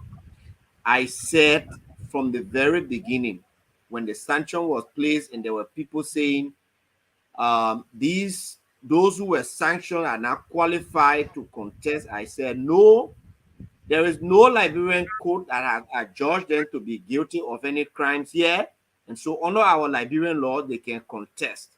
It's just that morality will tell you that you should seek for adjudicating your own name through investigation. That's what I said. And I also like to remind Kev Hassan that when Vani Shemo contested, he was not sanctioned. He was in the house before he became sanctioned. And I also like to clarify here that when Justice Jane was impeached and Vani Shemo and other UP lawmakers voted for that impeachment, we suspended 8 senators from the UP. And since then, Vani Shemo never came back to the Unity Party. He has declared that he is no longer a member of the Unity Party. So I am not sure which Unity Party Kev Hassan keep referring to, but I understand it is a way of escaping issues. Now, Representative, I listened to you and I took interest in two key issues. I will start with the second one. You said you ran out of money to complete a $50,000 project. As a project manager, I understand that projects, before they are implemented, they are planned, and in that plan is included a budget. Honorable Cole, allow him to finish. Allow him to finish up, please. In that plan, a budget is part of it and a timeline. So the budget is a cost on which the project will be implemented, and the timeline tells you the stages at which you will implement the project until completion. How come you people drew up a budget, a plan, a project plan that cost $50,000, but then you ran out of money and the project cannot be completed with the $50,000? It goes back to you, as you just said. Probably when I was speaking, you did not listen. I said the cost of the project, the project was being cost at $187,000 United States dollar. We went to the county council sitting. The government of Liberia, through the county, contributed allotted $75,000. Out of the $75,000, $50,000 were paid to jumpstart the project. And since that $50,000 were paid, we haven't received any money from anywhere out of $187,000 United States dollar. So you don't expect that project to be completed when we still have over $137,000 United States dollar to be paid. That's what I said. Do a quick follow-up. Do a quick follow-up, Mo Ali. I would classify that actually as an absolute poor planning. That when you are doing a budget must have identified sources that you will raise funds from to implement a project. More than that, you start a project you haven't completed, and then you leave that, you abandon it, you start another project, you complete it, then you jump to this one. It's an absolute poor planning, and these are the things that get money wasted in this country. So let for the sake of these are some of the things that get money wasted. Now, two other issue quickly. When Attorney Yakula asked you about people accusing you of corrupt, you said it's okay. He got Honorable Cole. Hold on, more. We will give Mo Ali the chance to finish up, and you can answer because we got to move to the next panelist, please. So Mo, please finish up. You say you don't respond to issues of perception, but we all know in most cases, Transparency International classified countries as being corrupt, least corrupt, or less corrupt on the basis of perception from the citizens of the country. And so it goes that if majority of your people think that you are corrupt, that perception follows you as being corrupt. Now you said you've trained 7,000 women. 7,000, that is no small number in Liberia. Where are the 7,000 women, and what did you train them in? I said to you, my wife is running an NGO register under the government of Liberia called Neni Poma. Neni Poma has been able to train, I did not say 7,000, little over 7,000 women within the borders of Bong County. And those 7,000 women, tomorrow morning, I can provide you on our local market the beans we refer to as pakutoy, more than 20 bags. She trained them how to do soap making, how to face grease, hair grease for women. She trained them how to face chloride, how to face so many things.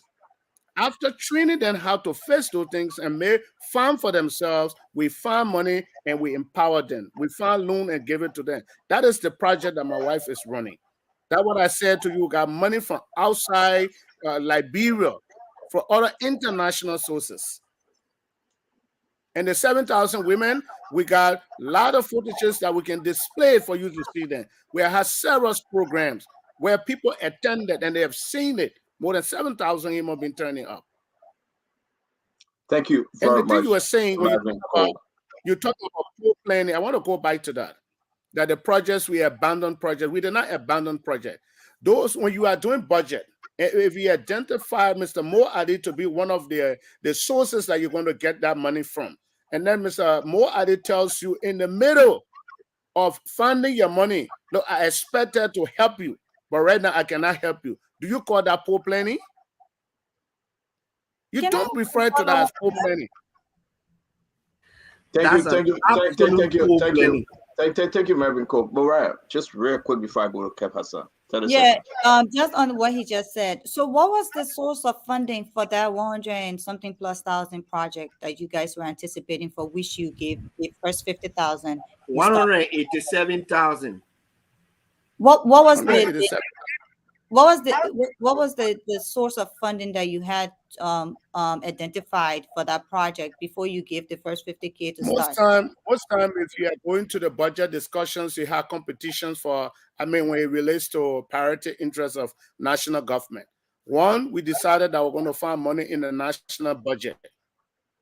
Now, if you went to the budget discussions to represent your county interests, you would not take a library project over the interest of hospital.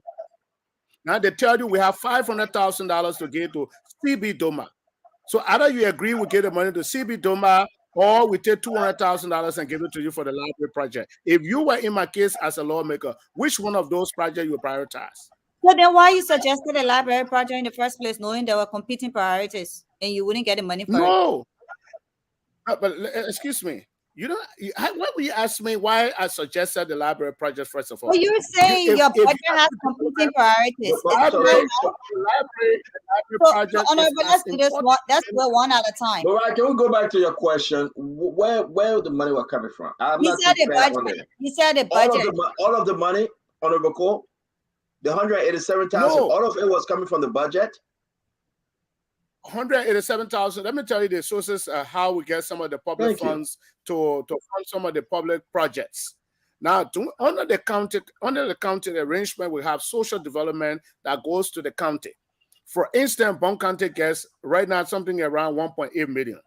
If I went to that discussion in Bong County, Banga City, I would tell them out of the 1.8 million, if 100,000 were going to district number 3 that I represent, I would take $50,000 over a period of time to add it to that project to make sure that project is done. I represent Bong County on the Ways, Means, and Finance. If I'm going to discuss my county interest, all of those projects are in my county. We don't have enough time. We understand all of that. We've been that road before. But the 187,000, give us the sources. Where you guys think budget one? Who else will give you 187,000? Everything came from the budget. You will not get all of the money from the budget. You will write in institutions, private institution, business owner. Now, right now, with the current economic constraints. So, what were the commitments that you got that made it necessary to target that? We're not doing dialogue here. When I'm speaking, when you're interrupting me. No, listen. We ask the questions, you answer. Yeah, but when I'm speaking and you interrupted me, then you were trying to derail my thoughts. That's what you're trying to do. I think you're being unfair. Because he asked me for the sources, and I'm trying to identify the sources. So it's not wrong, it's not criminal. If even you're going to get $1 million from the national budget to do a project, it's not criminal.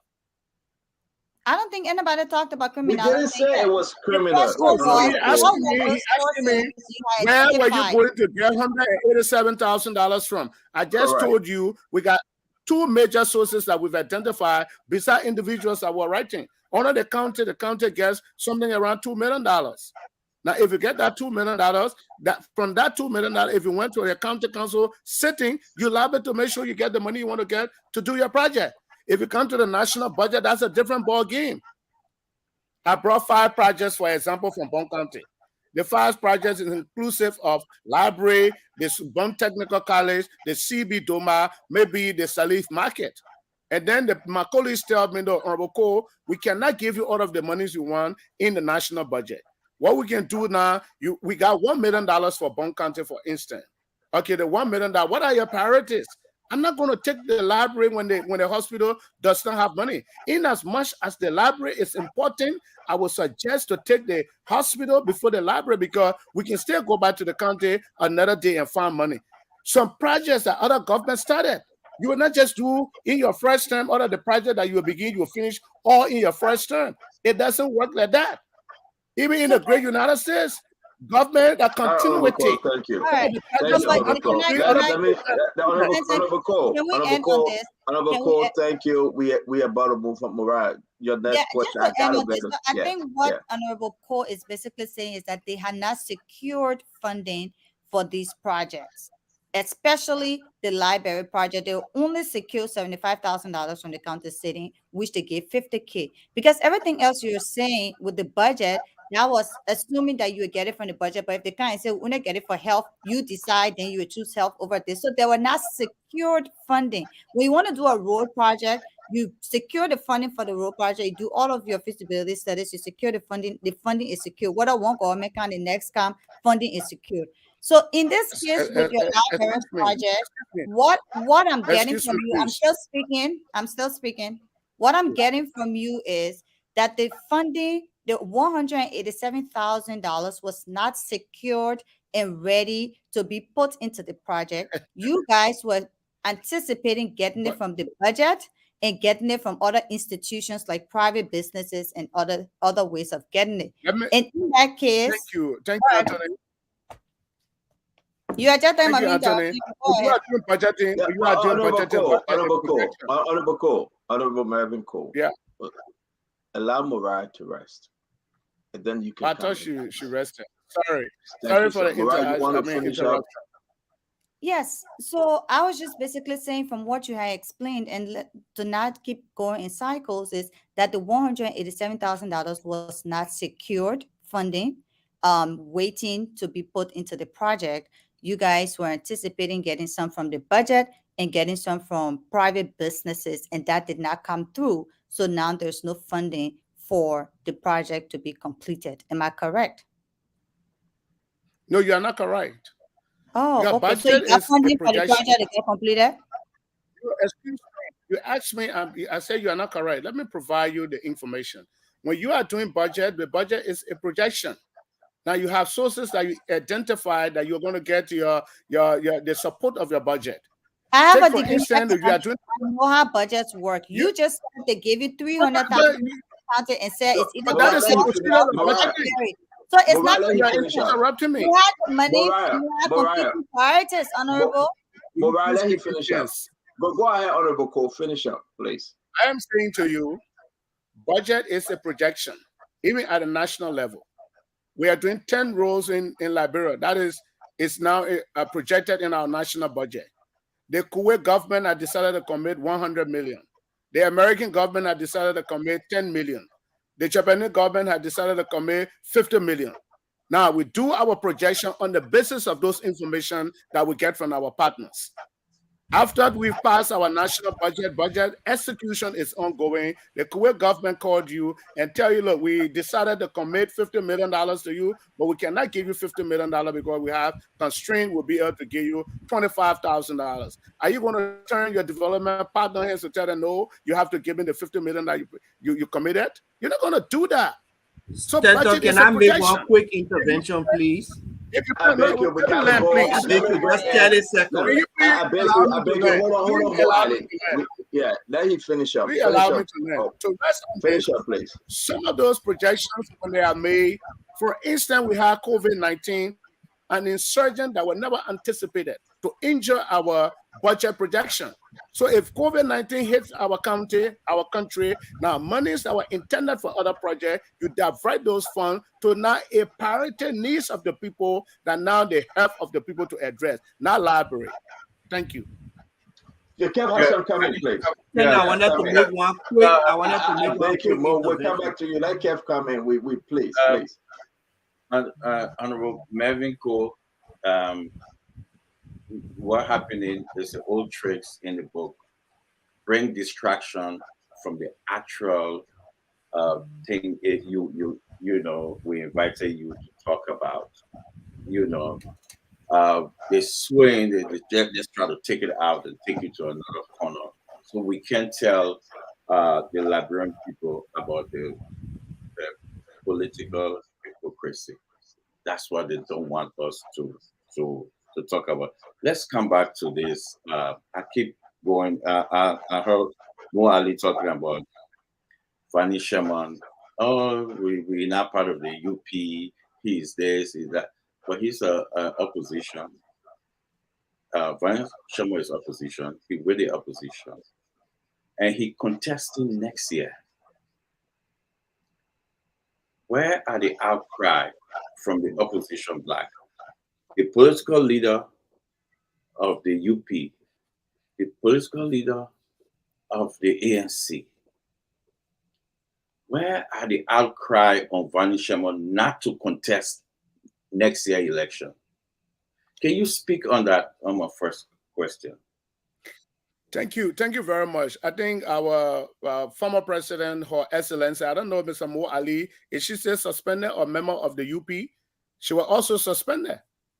In her latest interview, she said, I will remain a member of the Unity Party until death. I will not go nowhere. But she was suspended. So these are just, deception. To tell you that this is just a trick of the opposition. That's why in my press conference that I said, there are individuals who their spirit, soul, and body are opposition and they're wearing CDC jacket. And we're not tolerate. We're not allow those babies to be conceived in the wombs of deception. We'll make sure we use the instruments that are necessary to carry on those abortions and not to allow them to born those babies, those hypocrisy babies that will come out to destroy the fabric of our country. We're not going to allow them. Because if you have Fanny Sherman presiding, who his spirit, his blood, everything about him is opposition. He sits and wine and dine with ANC political leader Alexander Cummings. He sits and wine with Ambassador Joseph Yeman Boaka, all of them together. He sits and wine with businessman Benin Ayure. And nobody calling for him to recuse himself from a confirmation hearing of the most integrated institution of our country, the judiciary. The first president of that branch of government, Fanny Sherman, sanctioned individual that the American government has said the man is a criminal. That's what they said. Freeze all of his assets in America. But yet, they are still signing, all of them pen down their signatures on the same paper to confirm people. They did not see anything wrong with that. But they are calling for one minister who have been accused, credibly accused, of being corrupt. The man must resign. They say when the man goes around the president, they will sanction the president. The most powerful partner of our country, America. If America send that kind of message, you deal with this man, they will sanction you. Now the American people can say, no, we believe in democracy. The people have the right to participate in their political activities. So why they're not telling the people, look, us, the opposition, me, Alexander Cummings, I believe, is run for Fanny Sherman, who assets have been frozen in America to preside over the confirmation hearing of the head of the judicial branch of government. It's wrong. And that will carry down our history that you have been sanctioned, allegedly involved in corruption, and all his property were taken away by the American government. Yes, he confirmed our Chief Justice. So, Kev, I can just tell you those individuals who wearing the CDC jacket and their opposition in their spirit will make sure the message of salvation extended to them and will expose them. Okay. See what the fact that he mentioned me, can you allow me to respond? I beg you more. We'll come back. We'll come to you more. I know you want to talking about me. Ask question. I understand more. Go ahead, There's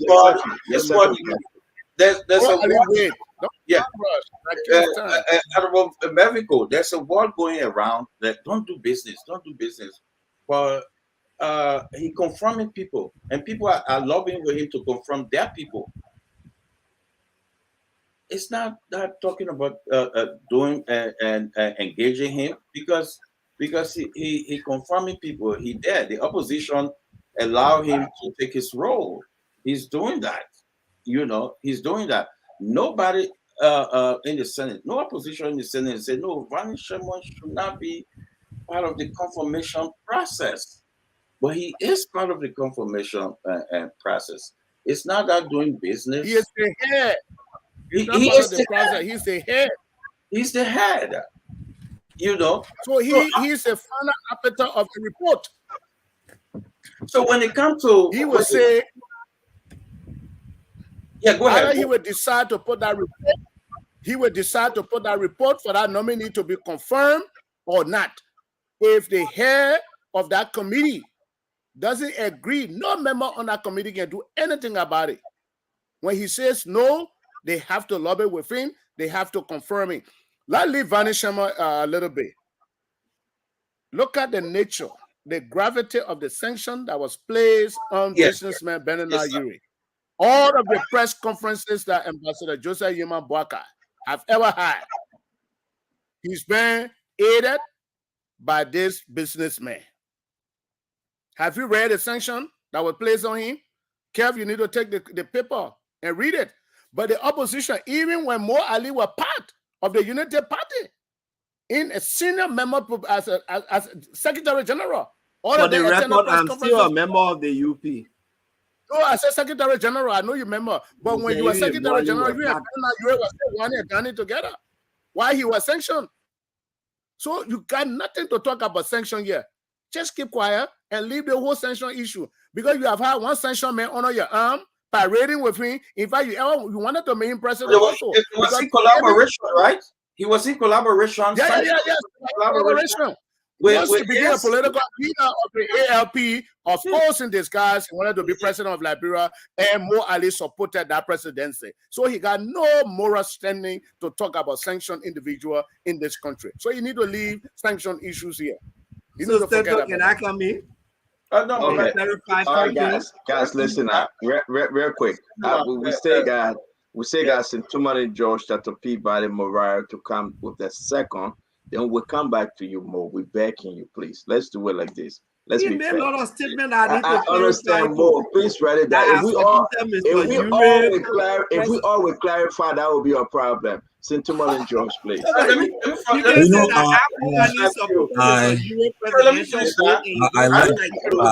guys, hold on now. Guys, hold on now. No.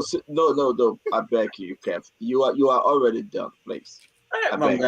Yeah, go ahead, Sintumani, please. You know, on Representative Cole, I like your clean hands doctrine, which is based on the maximum of equity. You said when you spoke the press conference, you said who comes with equity must come with clean hands. But I have two questions to ask you. The first one is that Legis have been in the news for a long time. Recently, the House of Representatives launched an investigation on Legis, and your colleagues in the House, they concluded the investigation, and tomorrow is supposed to be on the House floor for discussion.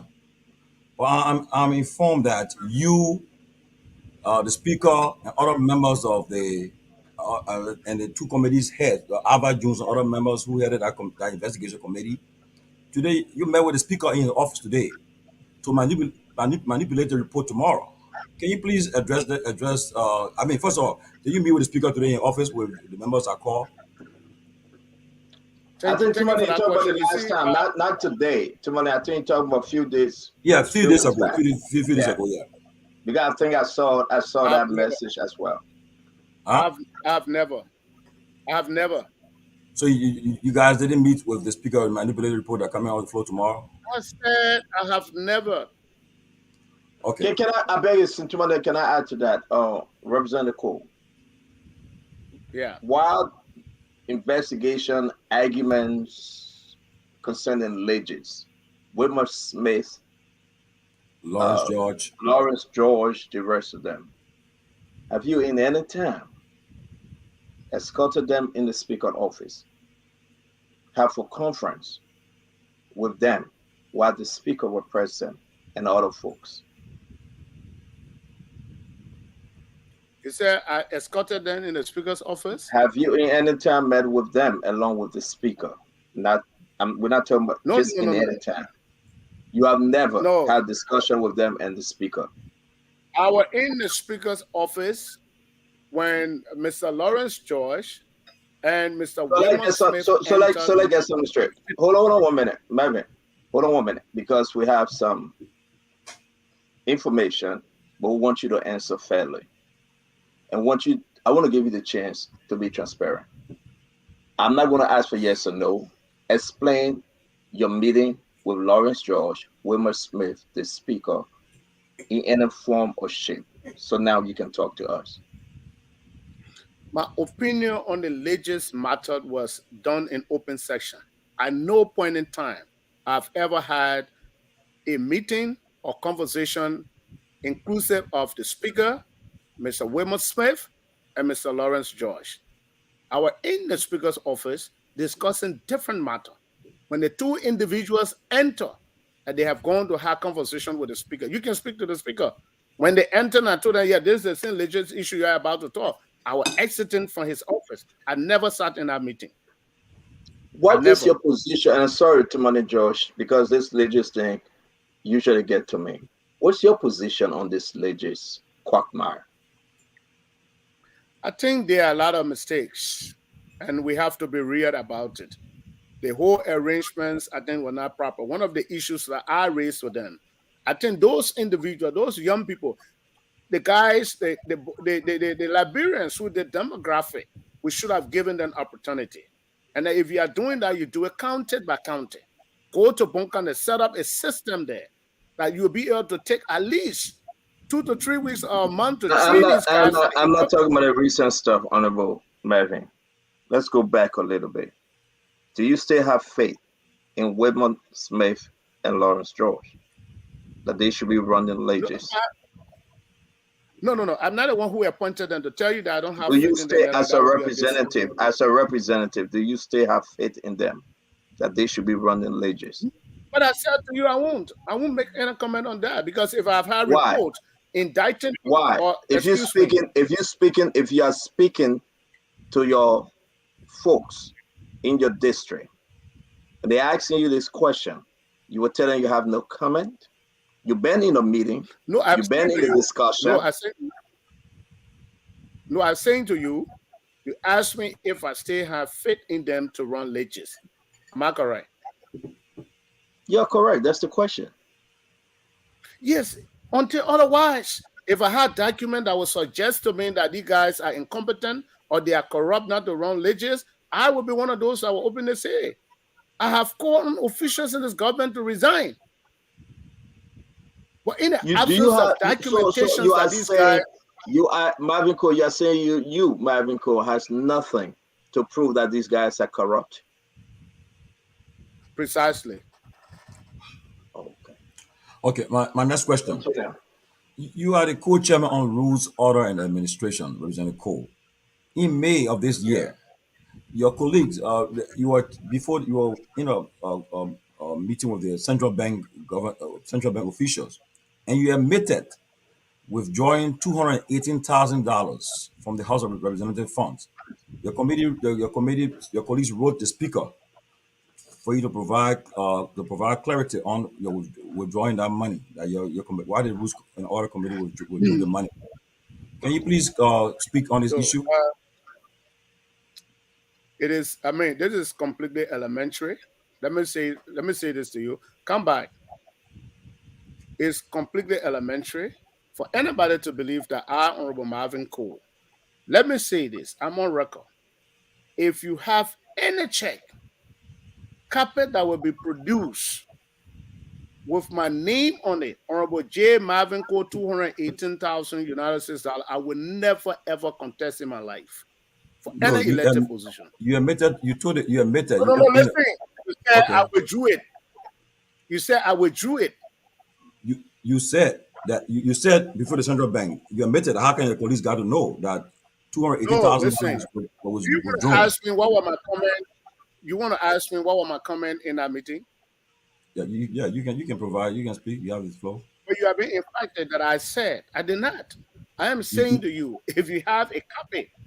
Now, if my colleague come out and say, Honorable Cole withdrew $218,000 of our money, I say yes. If you give me $218,000, listen to me. Listen very keenly.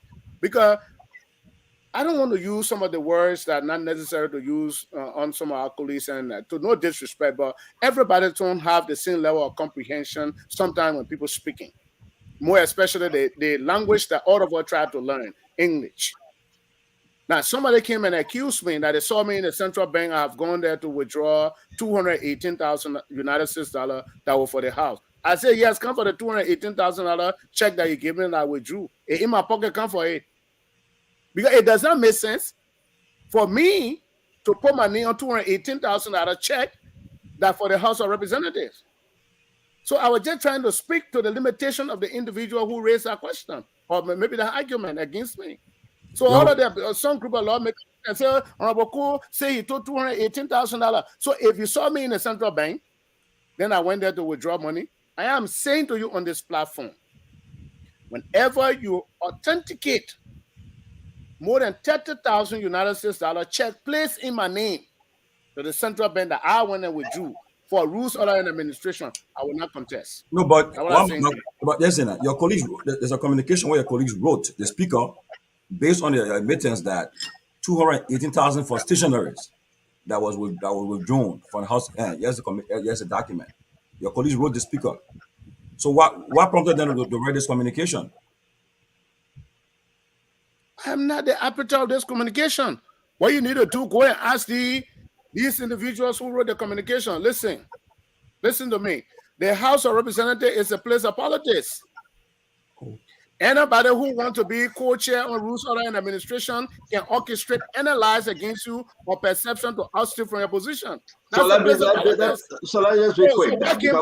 Let's just be quick because we gotta go on Honorable Cole. You have 21 representatives. Their names, their signatures, everything. They all agree on this communication. Your position, they all lie. Yes or no? Were they all lying on you by signing on the communication? The proof of their lies that I still co-chair on the committee. So if they were serious-minded people that I stole money, they were going to persist and insist that I remove from the committee. But I was telling you, the place is place of politics. Listen, we are not. Listen, you answer the question. We move on. We are not in the business to drag this thing. We answer your faith in Whitman Smith and Lawrence George. You say you have seen nothing of them being corrupt, and we'll move on. Dr. Peabody, let's bring you in. Representative Cole. I mean, the letter. I mean, those are serious stuff. I mean, you may want to go back to your colleague and try to talk to them because it's out there and it's going to follow you. So you may need to do something about it. These are serious offenses. The serious stuff on that letter. Can you hear me? Asking me to go back to my colleagues and go talk to them and say, oh, we change your perception or please talk some. You know how many communications, you know how many resolutions have been written about memos in our house? If that's just one of the documents, if I start to pull up things and pull up, it will be very dangerous for every one of us. What so just on the one, we are 73. Excuse me, sir. We are 73.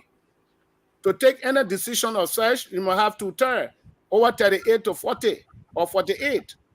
So they were not able to get the number that they wanted because there were no magnitude in the thing that they raised. That's why they did not get the number that they wanted to raise. To oust me from the position.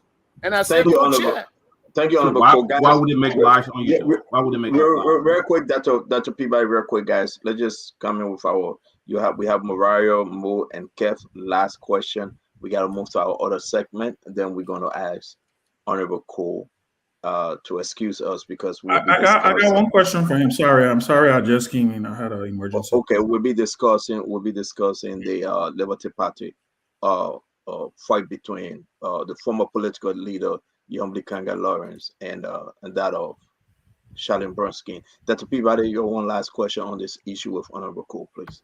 I mean, I would just pass. I mean, because I'm not here to convince him to answer. Definitely. Thank you, sir. Anthony Yakula. Ben, can you ask a question? I'll ask after you. Sure. No, Quickly. that's not Ben. Let's bring in Mo Ali. Mo After Ali? Yes, Mo Mo Ali, Ali. then. Okay, then after Mo Ali, is that okay? Yeah, thank you. Yes, that's fine. Mo. Firstly, I'd like to clarify a few things. It's unfortunate that Marvin Cole understands that I am the former Secretary General of the Unity Party, and that I was the spokesman, the official spokesman of Joseph Boakai's campaign in 2017. And yet he goes on to lie that I supported Ure's presidential bid.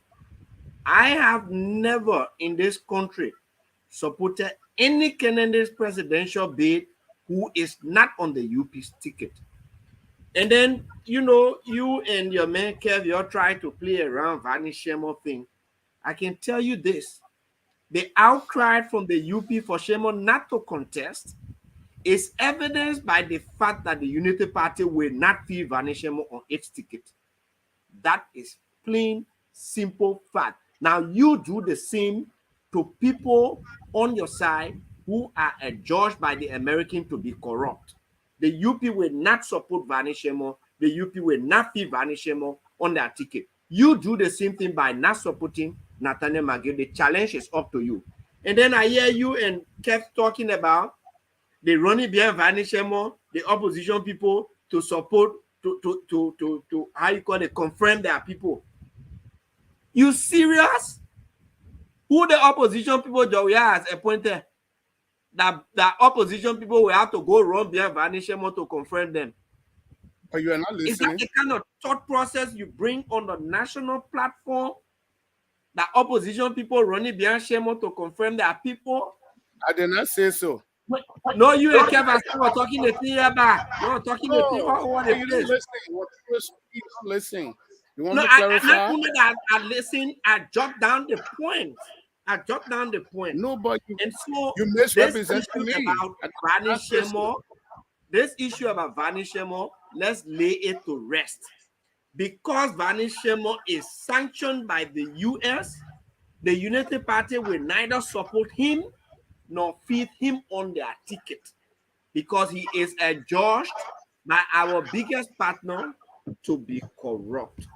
You, Mr. Honorable Marvin Cole, also stated here that Nathaniel McGill has been credibly accused. Maybe my understanding of English is bad, but when you say somebody has been credibly accused of being corrupt, it means that there is huge credibility in that accusation, in that allegation. And yet, you are backing somebody who is credibly accused of being involved into corruption. That is an inherent contradiction that you should not be carrying around all over in this place. And I will come to Thank speak. you. Are you done? No. My last point, please. Hold on. He got one more to go. Go ahead, Mo. My last point. We'll come back to the issue of budget. Honorable Marvin Cole, our project budget is different from a national budget. As a matter of fact, we will run, it's different. Project budget is based on what you have raised to implement a project, whereas the national budget is a projection. These are absolutely two different things. And so you do not sit in the county, you don't have money, and you are implementing projects, and you intend to implement projects, and you depend on sources that are not valid, sources that are not dependable. Then you waste money here, you waste money there, you waste money on the other side, basically throwing away taxpayers' money on things that you understand, you know that will not be completed, but simply because you want to gain political relevance to fool people. That is absolutely wrong. Thank you. Thank you. Melvin. I don't think. Let me just tell you. Yeah, I have a few things to say. Let me just tell you how you supported Ben Ure. When Ben Ure was collaborating with Ambassador Joseph Boakai, he was a political leader of his party. When you accepted the collaboration in disguise, you supported his presidential presidential bid, because a political leader of any political party is a president in waiting of their very republic. I hope you understand that. Marvin, Ben Ure wasn't on sanctions. Let him finish. Guys, let him finish, please. Let him finish. Go ahead, Honorable. You are also talking about, we said vanishment. We're talking about the vanishment. You're sending all a challenge. And you're talking about morality. When people are accused, I don't know when you resigned or you were taken from the Secretary General position. So are you saying when you are questioned or your character is questioned on the basis of morality, you should be able to step aside? Have you ever done that? So that is the deception that I'm talking about. We are telling you that this man has been accused of corruption.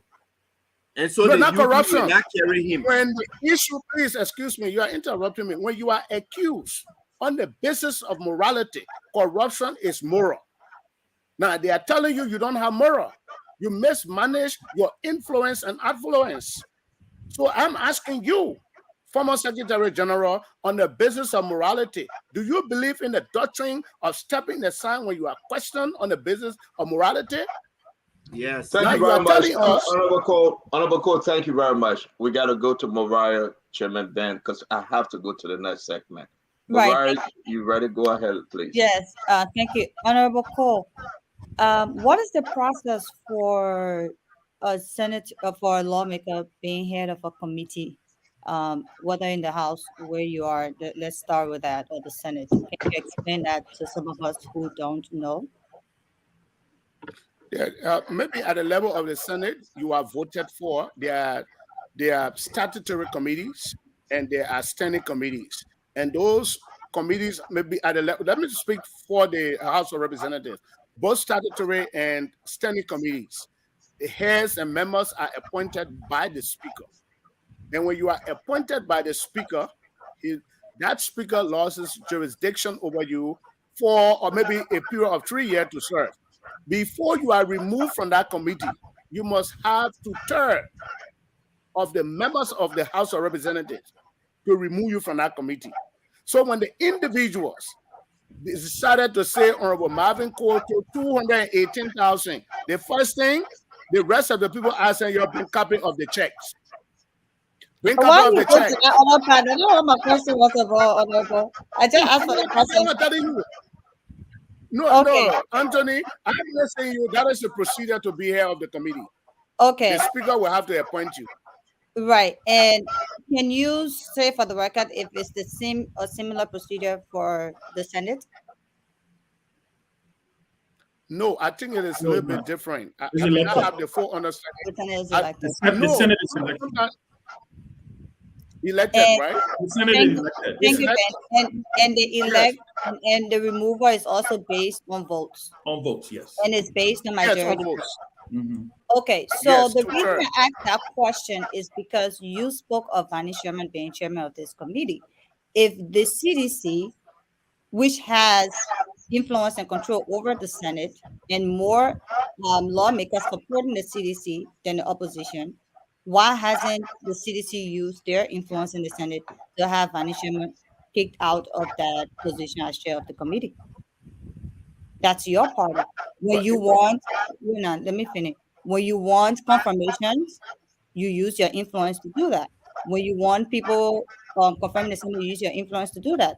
It's pretty much maybe about 8 opposition lawmakers in the Senate, and even some of them who won on opposition tickets, like the very Vani Sherman, now vote in line with the CDC. So if the CDC that you represent as a lawmaker, that you sit here to talk about Vani Sherman being the head of this committee, wanted Vani Sherman out of that committee, why have you guys not lobbied your majority support in the Senate to have him out of that committee? But I didn't say here, and I hope we go back to the record. I said, if you are accused, I don't believe you should be penalized based on accusation. Okay. If you are convicted, now you could be dealt with. Correct. So let me hold you there. I don't believe. That's a good answer. So let me hold you there.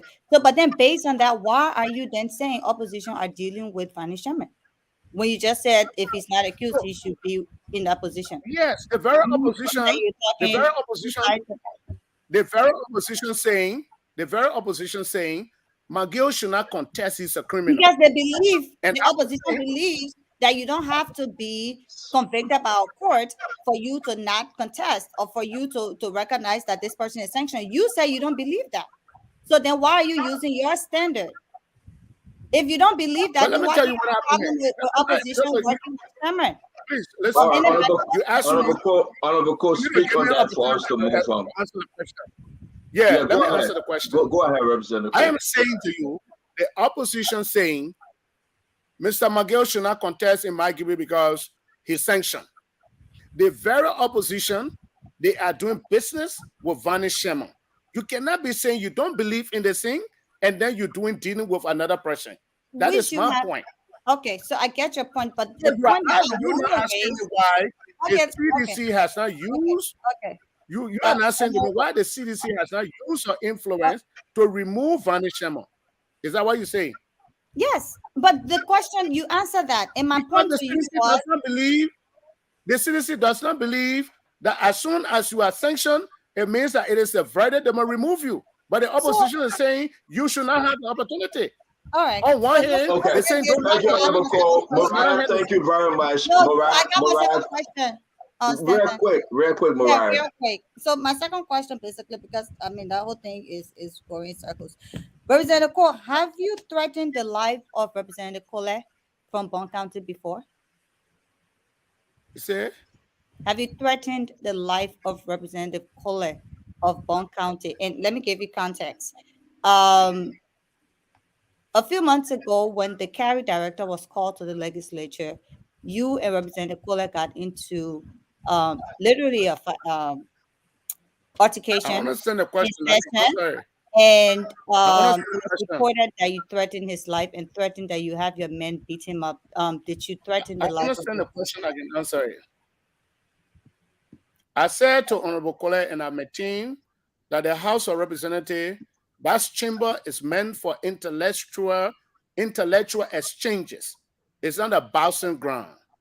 If you intend to take chairs and try to harm my life, my security will protect me at all times. Never you try again. It's not a bouncing ground. It's a place of intellectual exchanges.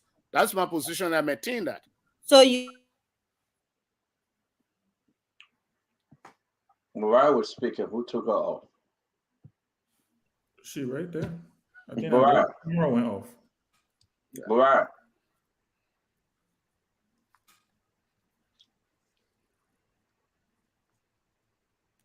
Chairman Ben, can you go ahead? We'll bring her on. When Mariah returns, we'll bring her on. Representative Cole, I just need to ask you a question about something that I have some interest in and I care for. What's the current status of the Bong Technical College? I know the last time I saw a picture of it, it was still incomplete. I know it was started under the UP administration. When you took power, it was probably one of your campaign promises. When the vice president took power, it was one of her campaign promises. What is the current status of the BTC? Is it being renovated? Is it completed? What is going on with it? And we want to be very grateful to both the very. Stanton, I'm sorry, my computer went off. Can I continue? The very former Minister of State, the Vice President, Senator Prince Moy, the President of the Republic of Liberia, overall decided to put $1 million. We're able to get $900,000, and half of that money were allotted, and some have been paid to contractor. There's massive renovation work going on at the Bong Technical College. So we are hoping if all of the monies are available, as we were saying on budget projection and performance, we'll be able to have that facility dedicated sometime in January or February. So there's a major work going on. It's a top priority of the Vice President. She has been very instrumental in showing that we get all of the money. So it's been renovated. So the answer is yes, it's been renovated. It's going to be completed fully. So it's going to be completed 100%. That's this question. Yes. If we receive all of the monies that we are looking for, we are still what is the projection? What is the time frame that you guys are going to complete it? Well, what we're Let's say if anticipating you from receive all what the money, the when minister you guys looking to complete it if you receive all the money? by February. Okay, thank you. All Mariah. right, guys. Thank you, Mariah. Come in Yes. with your last. Come in with your. Finish up with your comments. Yes, Representative Marvin Cool. Cole. So the question was, did you threaten the life of Representative Cole, and did you threaten that you have your men and your security guards deal with him? Anthony Mariah, I just said to you, and I said to the first thing you have to look at the constitutional privileges that we have in section. Comments that I made there are meant for the chambers. And if you are in debate, intellectual debate is not a place for boxing, because everybody got different. And let me say this: if you went and decided to fight or to take a chair to knock a representative, maybe you will hit that person, the person will die. And I made a representation to the presiding officer, that is Speaker, Mr. Speaker. The next time Honorable Cole attempt on my life, I can assure him my security will protect me from a hand, and I will not guarantee what will happen. That is what I said. So it's not place to fight. It's place for intellectual exchanges. Senator, can we play the video quickly? Okay. You can play. Just give it a few seconds. It's downloading. Okay, while it's downloading, can you put up that news report with the photo and the exact Both of them, comments? Mariah. Both of them, I just got it. They are downloading. Hold on 1 minute. Is there nothing to run from? I said it to Honorable Cole. No, Honorable Marvin Cole. The reason I'm asking this question is because in my previous question to you about your altercation with Dr. Mbayo and journalist Betty Mbayo, they said you threatened and had the security brutalize them. And you said you could not speak to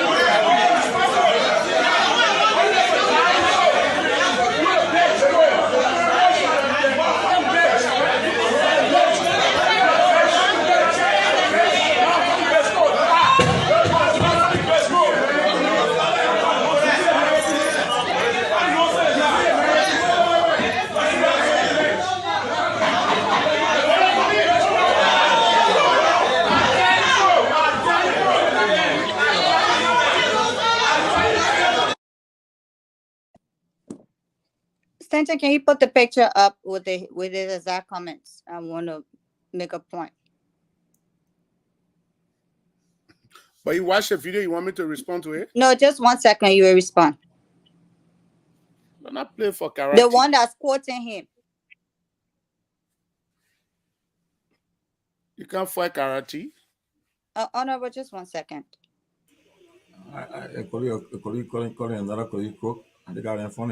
Yeah. And why that is coming up, as I was saying earlier. Let me play the video again because this statement is downloading. It's just taking its own time. Yeah.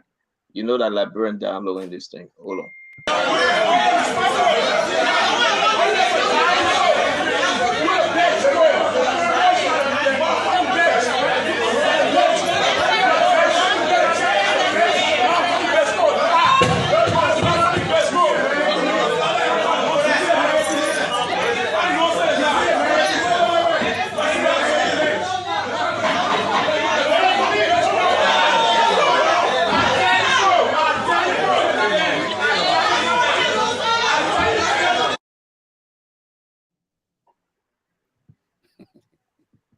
Correct. You want to make your and point? I do. I'm going to make my point. And for those who don't see it, it says, I have securities. This man, Representative James Cole, can't remain here. This man, I have manpower. They will deal with you. You're risking your very life, says Bong County District 3 lawmaker Marvin Cole to fellow lawmaker James Cole of Bong County District 2. And the reason this comes up is because when I asked you about the case between you and Dr. Mbayo and journalist Betty Mbayo, who had alleged that you told your security to manhandle and brutalize them, and they were victims of your orders to your men to brutalize them. You said you could not speak to that because the matter was in court and the verdict was brought down. Yeah, it's record of you saying the same thing to another lawmaker who and you have the same power, authority, and influence. or maybe because you're CDC lawmaker, so you got more power, authority, and influence. But what this says to the public and to those of us who seen this happen is that if a journalist and a doctor claim that you told your security guards to brutalize them because they parked in the alley and blocked your way to your house, this is what we call a trend where you're ordering your security guards to brutalize people, to beat up people because they differ with you. And you are on record for doing that to another lawmaker. How about a journalist and a doctor couple? And so I respect your decision to not speak on this matter because it is in court, but it is incumbent upon us to show this trend and to show that if you can do that to a lawmaker, it is not far-fetched that you could do that to ordinary professionals. So you can we need to respond be to that fair if you here. choose. Hold on 1 minute, Honorable Cole. I want to give Mariah the time to finish up, and she won't interrupt you. Okay? Hold on 1 minute. Mariah, please finish up. We're not hearing you. I was just about finishing. All I was saying was I respect your decision to not speak on the matter if it's still in court. And we're not speaking on that matter that is in court, but I'm showing a trend of your actions of threatening people to use your security and manpower to manhandle them and to deal with them because they disagree with you or because they're in an altercation with you. And the fact that you can do that to a fellow lawmaker, it is not far-fetched that you could have done that to ordinary citizens. And that was the point I was trying to make. Thank you, Mariah. Honorable Cole, you have the floor. Speak. I would just want 1 minute for you to please play the video back. Let me respond to Mariah, please. Just play me the video 1 more minute, please. Okay, hold on 1 minute.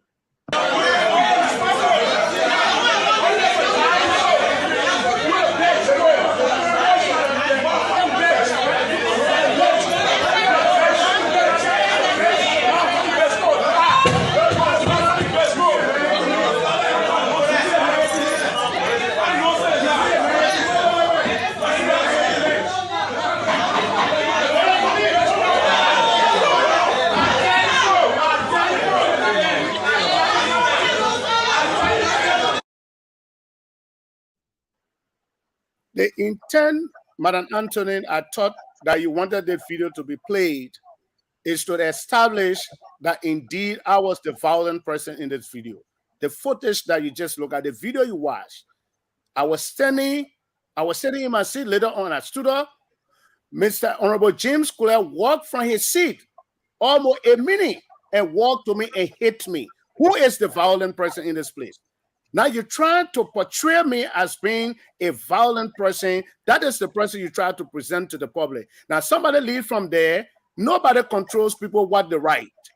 Somebody goes and says somewhere and writes something, then you take it and want to put it on my person. When you saw him hitting Honorable Marvin Cole, did you distinguish gentlemen here? Did you see me touching the lawmaker? It was the lawmaker hitting me. He and myself, who is violent. I want the entire platform and the whole world to watch that I was not a violent person, and you don't control what people say, and you don't control what people write. That's what the Anthony needs to understand, that look, not because somebody say Honorable Marvin Cole is this person. The video is the evidence. Who hit their friend? It was intellectual exchanges. Honorable Cole decided to go beyond that. He left from there and somebody wrote something. You want to take the thing some press officer who may be against me wrote and pin it on me. When you watch the video, if you were in a court as a lawyer, you saw somebody hitting me. The man who hit me, you turn him to be a gentleman. Who he hit, you turn me to be an arrogant and a violent person. Is that being a justice? Is that what you want to portray here tonight? I'm disappointed that you would say that. Thank you, Honorable Marvin Cole. We want to say. It was not about you and this guy. It was about the record. Thank you very much. Guys, let me Honorable Cole. Honorable Cole. Marvin Cole. Marvin Cole, thank you very much, Representative District Number 3. Thank you. But the video is stronger than the writing. Let me give it, Representative Cole. It took everything in you to come on this phone talk tonight. We appreciate you. Yes. We say thank you. You didn't change your story when it came to follow my guilt. Your videos are out there. You're making your argument. want to appreciate you for answering those tough questions, but for answering them as you think you are right to answer according to your own will. Thank you very much, Representative Cole, and we hope we can have you back on another conversation. Have a good I'm evening, very and privileged. let God bless you. I'm very privileged to be on this platform. And I want to say thank God for every one of you for taking your time to serve the people of Liberia in the various capacities that you are serving in. And God bless Honorable Mo Ali, and I hope that he will not associate with Benina Yuri anymore. Thank you. God bless you. God bless the people of District Number 3, and God bless Liberia. Thank you. Have a good night. What better are you doing? Very good.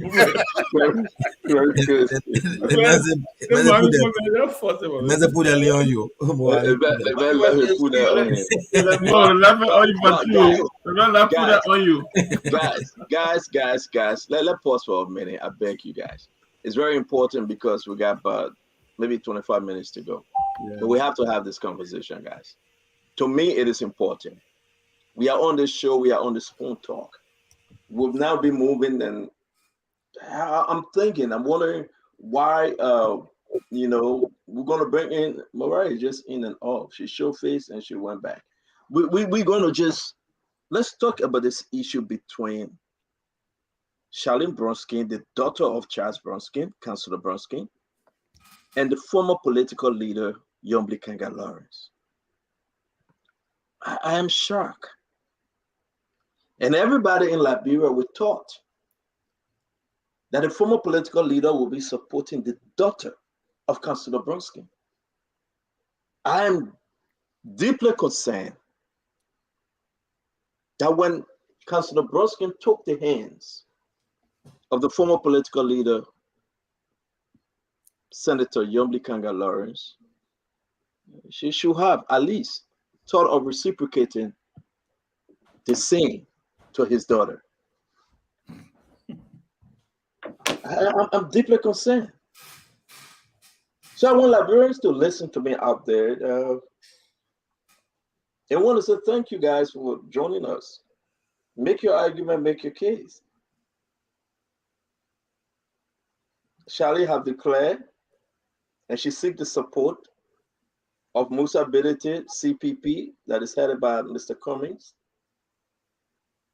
And we are hearing that the former political leader, Yombli Kanga Lawrence, is not supporting her. Let me give you guys a chance to speak because we got at least 20 minutes to do this.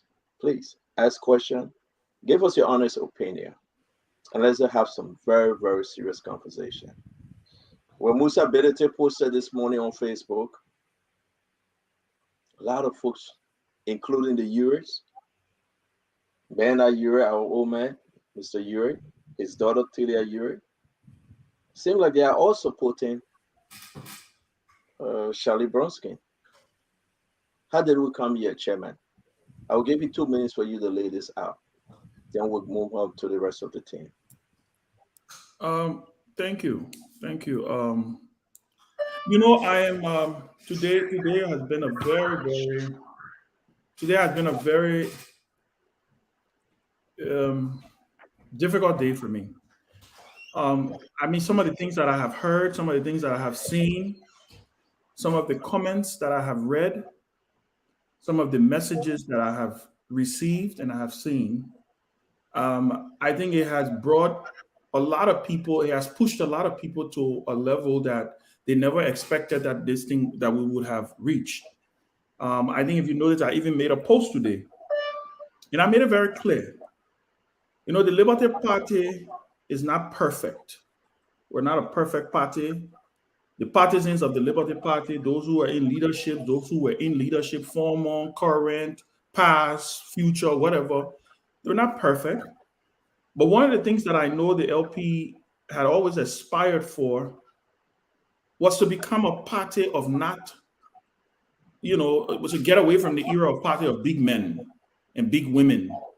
And this thing of, there is this, I jokingly said yesterday, we're not North Korea. We don't have a dear leader, where when we walk in the hall, everybody's saying they're clapping in unison. Nobody can disagree. You know the picture when Kim Jong-un walk in the hall, you see everybody there clapping. They can't even let it train them from birth. That's not the case here. And Charlene, and I'm going to defend her because I know how hard it has been on her. I know how difficult it's been on her. Charlene is someone who she's wearing a burden on her shoulders that none of us can even comprehend, or we can't even come across, right? When this crisis started, and this back and forth started, people pressured her. She's been under enormous pressure to pick a side. And I repeat, I will state what I said yesterday. Charlene have not picked a side. There's nothing here called picking a side. She has done what is right, plain and simple. There are people who want to play politics because of selfish political interests, personal interests, and nobody's going to sit, and we're not going to sit and allow. For too long, we have been, coy about this, quiet about this. Oh yeah, so. But when you get thugs going to Charlene's office in Buchanan to threaten her life, when she's receiving text messages, when the brother of the former political leader is going on Facebook and threatening her life, then it becomes serious. So first of all, let me thank Honorable Bernard Ure for his comment today. Let me thank Taylor Ure because it's clear that we're now on. Bernard Ure is a strong supporter of the Unity Party and VP Boca. Very strong supporter. Chairman, say you read the comment. We have thousands of folks in Radio Land. Read Honorable Ure. Yes, he said, Councillor Charles Bromskin's daughter, fear nothing nor anyone in Liberia. As our niece, we will protect you. Feel free to do as you want, just respect the laws. We are here for you. And And guys, okay, hold on 1 minute. Something is happening here. This is Bernard Ure from ALP supporting Joseph Yimabwaka, the former vice president. This is Bernard Ure that knows nobody better than Councillor Charles Walker Bromskin. This is Bernard Ure that on the other side of the aisle now saying Councillor Charles Bromskin, daughter. I mean, I'm seeing Bernard Ure now, maybe in a vision, when God said, fear not, I am with you. And Bernard Ure is saying, fear nothing, not anyone in Liberia. And he brought in the relationship because I say he knows Councillor Bromskin. He said, as our niece, we will protect you. I don't care you're from Liberty Party. He said, we. It's important. When he said we, feel free to do as you want, just respect the laws. We are here for you. Chairman, continue. This is powerful. It's powerful. And like I say, it's not, and I see people talking about an election. You think this is about an election for Charlene? It's not about an election. People lose elections. People win elections. When you threaten someone, and this, I mean, her dead father. I mean, what is this? This is wrong. This is wrong. It is wrong. It is sad.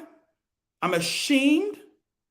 And it is not, and we don't deserve this. I mean, how low can we go? How low can we go in the name of politics? How low can we go in the name of politics? And then people want to be sending messages and commenting and talking craziness. Do people even know half of the story? They don't even know half of the freaking story. Is it because somebody on one side? A family network, Brian. A family network. Yeah, freaking uncle. A family network. I specifically said. Yeah, Mariah on the show. Yeah, when I say that, when I say freaking. Oh, at a time. No, you and me, you are female, so we should respect. We should respect you. But like I said, I've said this, and I will continue to say this. I've publicly called out Senator Lawrence. I've publicly called out Senator Dillon because they're the leaders of the pack of that side. We are family. I still believe we are. But this is no time for us to get to this point. What? I mean, for what? An election that will come and will go? Charlene doesn't deserve this. She doesn't deserve this. And I'm glad that I see everyone standing up for her. I see people who may not agree with her, people who may not support her, but they're standing up for her. Because I know how difficult it has been for her. And like I said, I repeat, she didn't choose a side. She did what was right. She's a lawyer. What was right is what she did. And I think people should follow her lead and do what is right. We're not a country of men, we're a country of laws. Thank you, Chairman. We're not a perfect country, but we're aspiring to do something. So people can say anything they want to say, but at the end of the day, I think this young lady deserves to be left alone. Thank you, Chairman. We will come back. We'll come back to you. This is another text message before we move on. This is Celia Ure, the daughter of Banda Ure. She said, "We got you, love, love, love. We got you. We got you, Charlene." These are powerful. This is when the chicken come home to roast, Chairman Ben. This is when. And now we're going to see this. Let me hear from you guys. Let Mariah come in first because she's in and out.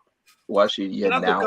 Let Mariah come in because we don't want to lose her place. I've got something else to attend to, but it's okay. After Mariah, please. Yeah, but I'm more okay. You know, as much as possible with all of my criticism and accountability and jabs that I throw on social media and all of the things that I do, and people who follow will notice or not, I try as much as possible to not publicly criticize women in politics, women leaders, because I think they already have a lot to deal with.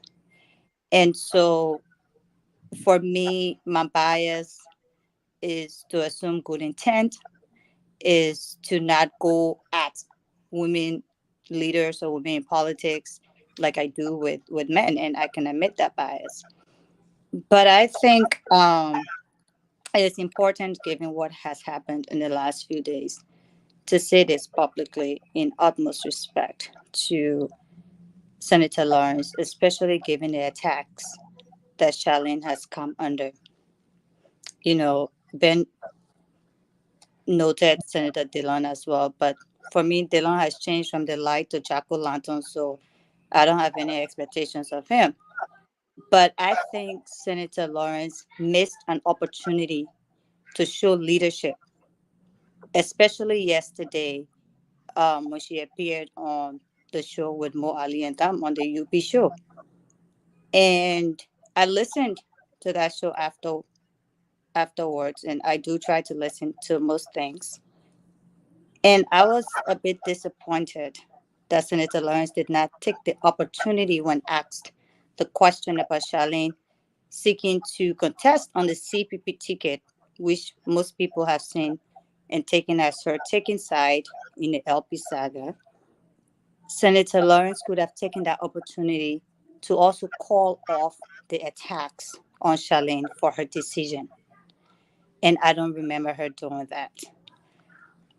She did say it was Charlene's choice, but as the leader with followers and knowing that another woman is under political attack, partly because of you, by your followers, it was an opportunity to call off the attacks, to speak to your base, to speak to your supporters, and to tell them to lay off Charlene and respect her decision.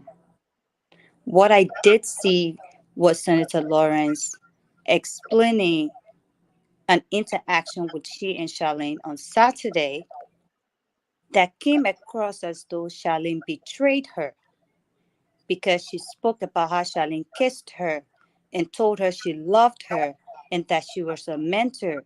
And then she hears that Charlene has taken side with Musa.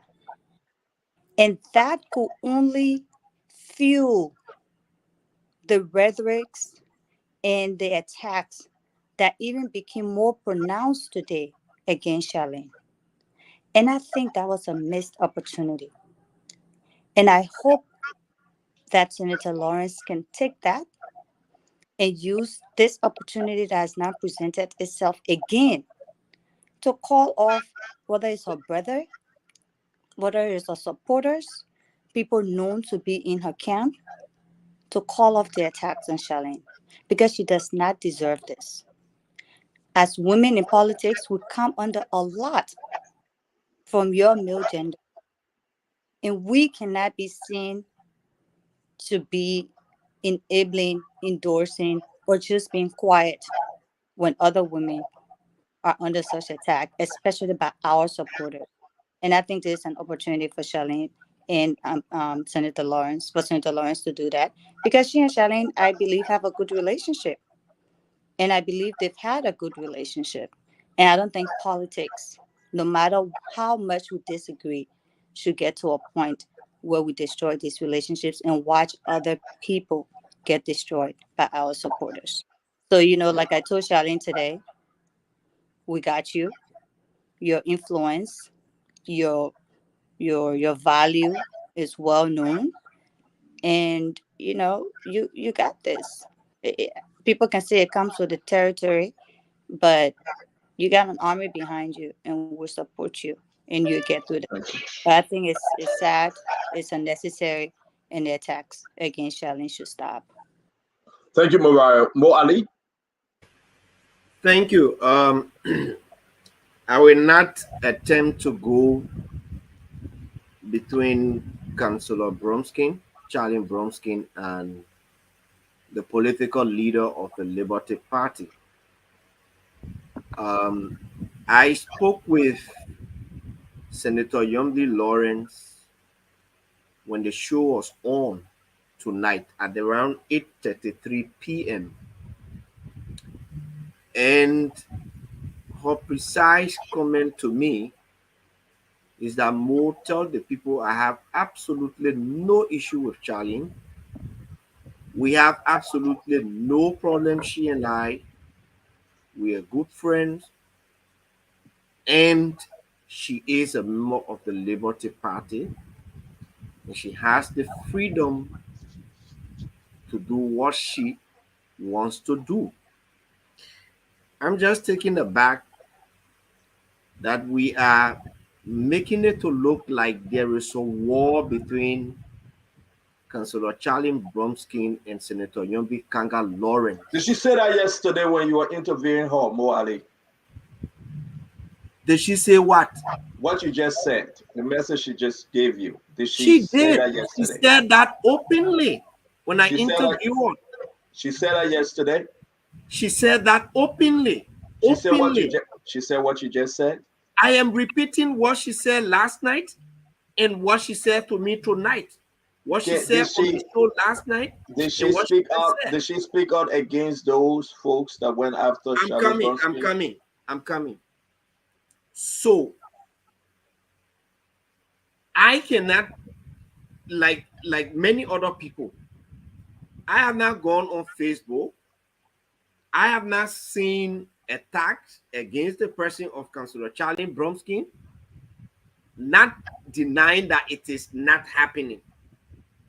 It is highly possible Senator Lawrence may not have seen some of those attacks, and they may not have happened while she was on the show last night.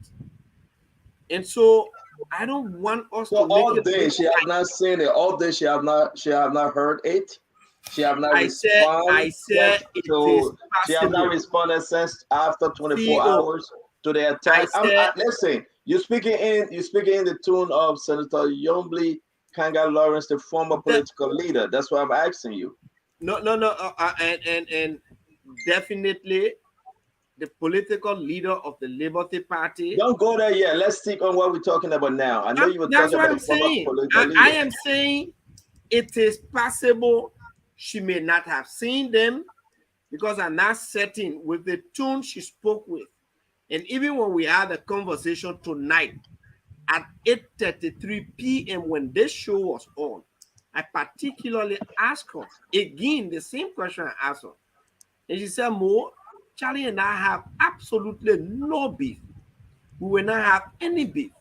She's a respected member of the Liberty Party.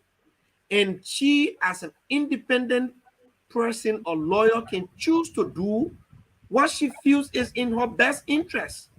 So my confusion here is, why are we trying to create a confusion where it does not exist?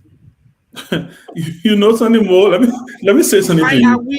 Why are we trying to create a scenario where we're pitting Councillor Bromskin against Senator Lawrence in order to deepen the crisis within the Liberty Party and something that is being supported by my friend Benson? Let me ask you a question. I will not buy into that. No, let me say something to you. Mo, did Senator Lawrence tell you that Charlene has been sending her all of the attacks? Did she tell you that 8:30 when you talked to her? Did she? No. So I'm telling you, what I'm saying to you is,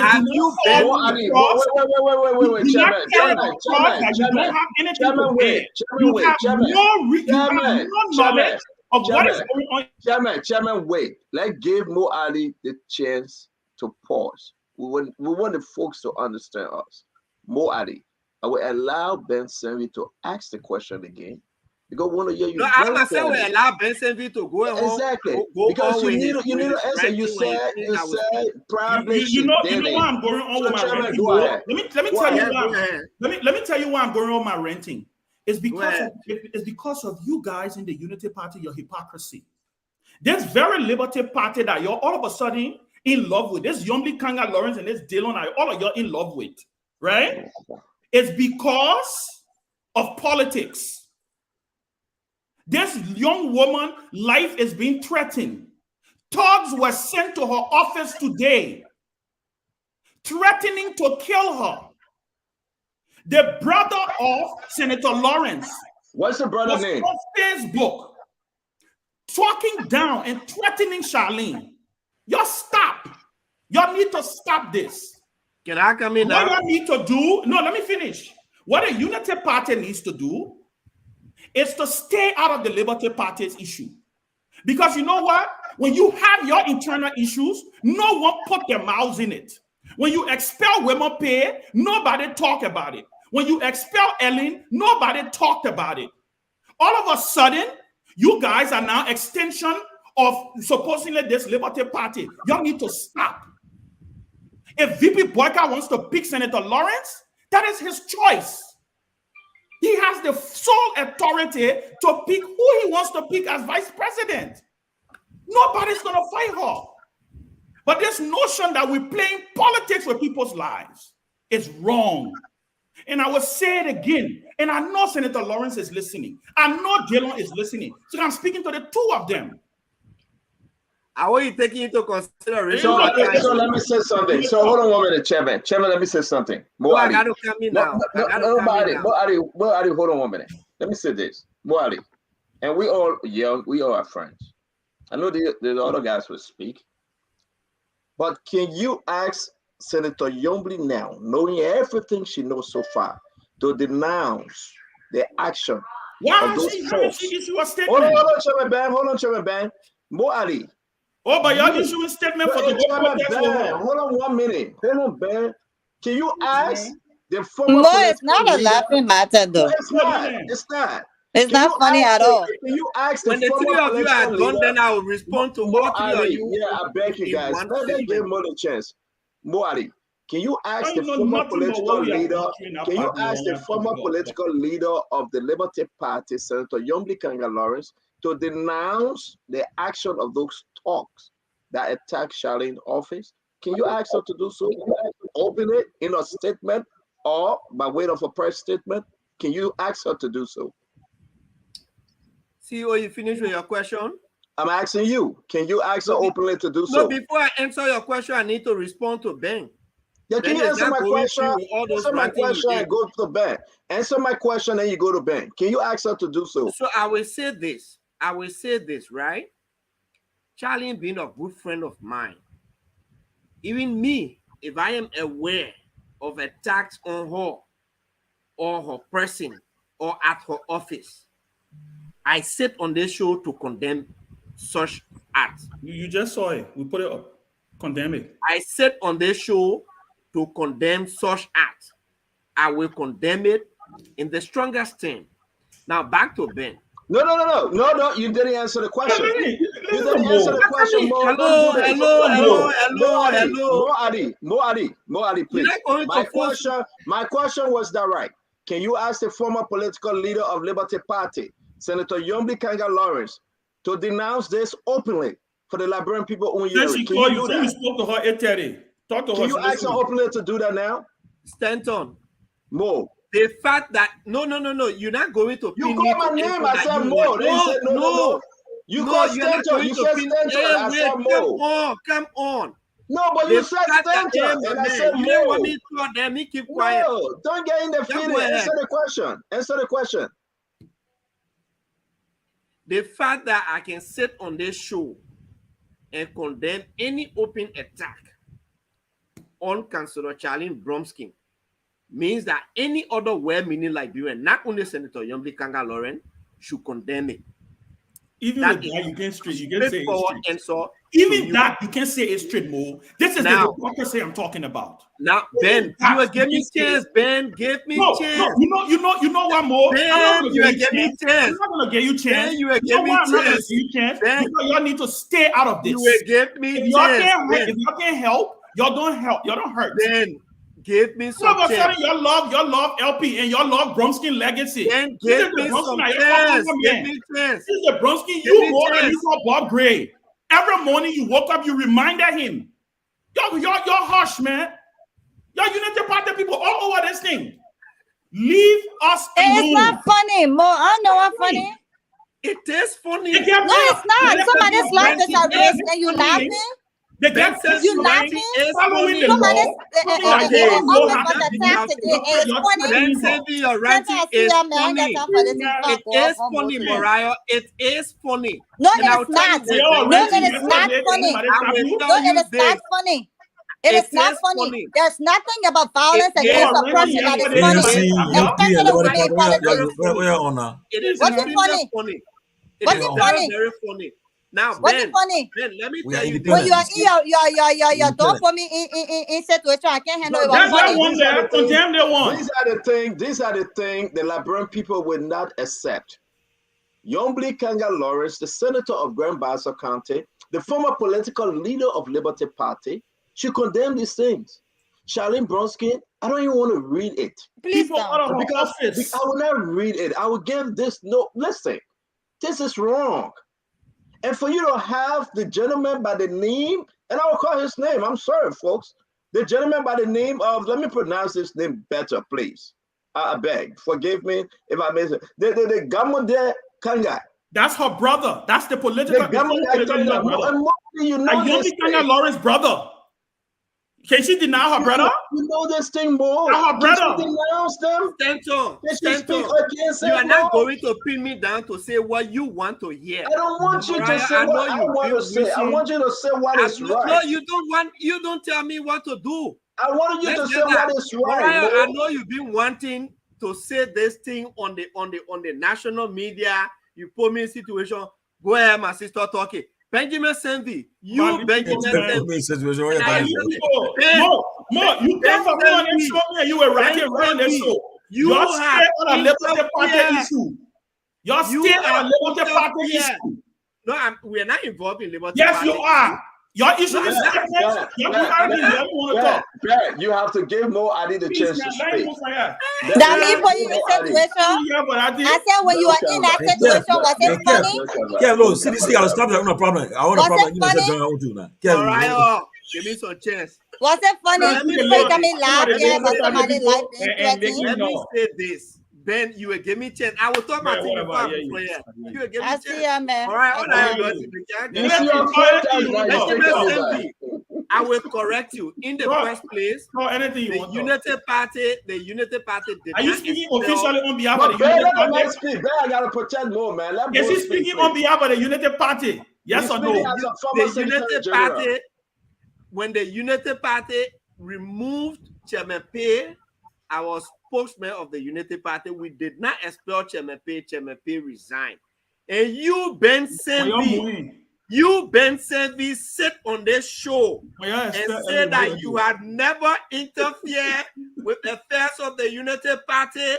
On the day the women paid chairman on October 28, 2017, when the Unity Party read the press statement, making comments about President Salif. It was President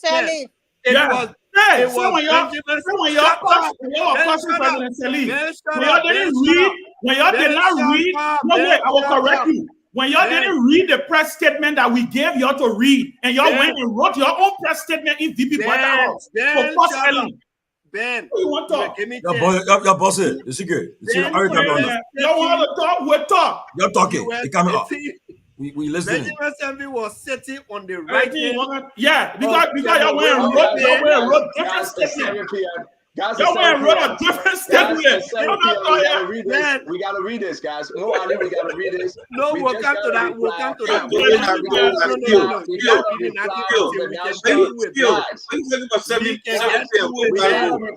Listen, guys, we gotta reply for the national. Listen, guys, we gotta reply for the national election. For the National Election Commission, we got a reply, a press statement for immediate release, October 27, 2022. This reply went out to the former political leader, Yombli Kanga Lawrence, concerning her summation of document that she needed a hearing from NEC commissioners, which were put in October 3rd. This is on our page. This is the reply. We will be speaking to someone who know more about this issue. James, can you come on and call this gentleman real quick? We need to understand from the National Election Commission exactly what's happening. Yeah, read it. The statement, I'm not seeing it too clear. James just put it up. I wish I can read it. They said the National Commission Election of Liberia says, okay, it's not too clear. I do not wear glasses, so I cannot help. So guys, we want to say to you as we wind down this thing, James, are you up? Can we call the gentleman real quick? Can we call the gentleman, James? Oh, the guy from Neck? Yes. Yes, I'm calling him. What I'm why you are calling? I like the hypocrisy of Ben Senvi. Hello. We also need to show that guy name. My sister. That people would know him. Yeah. CEO, the PRO, National Elections Commission Public Relations Officer is on. Yeah. What's his name, please? Henry Paul Flomo. Regarding Mr. Flomo, how you doing, sir? Yeah, I'm good. Mr. Flomo, we just received with immediate release the document the NDC sent out. Can you talk to us, please? And the letter that caught the attention of NDC from the former political leader, Yombli Kanga Lawrence. Hello? I didn't get to you. The question is about the letter, the press statement that was released today, addressed to quote unquote Liberty Party political leader regarding her complaint. So the team is asking for you to bring them up to speed. Yeah, the commission in its press statement today is just saying that its attention has been drawn to that complaint, which was filed on the 3rd of October. So in the coming days, the commission is saying that they will look into the complaint. Yeah. Yeah, more than go demonstrate. So the complaint, the document that was submitted by the former LP political leader. What was her complaint? Can you please share with us?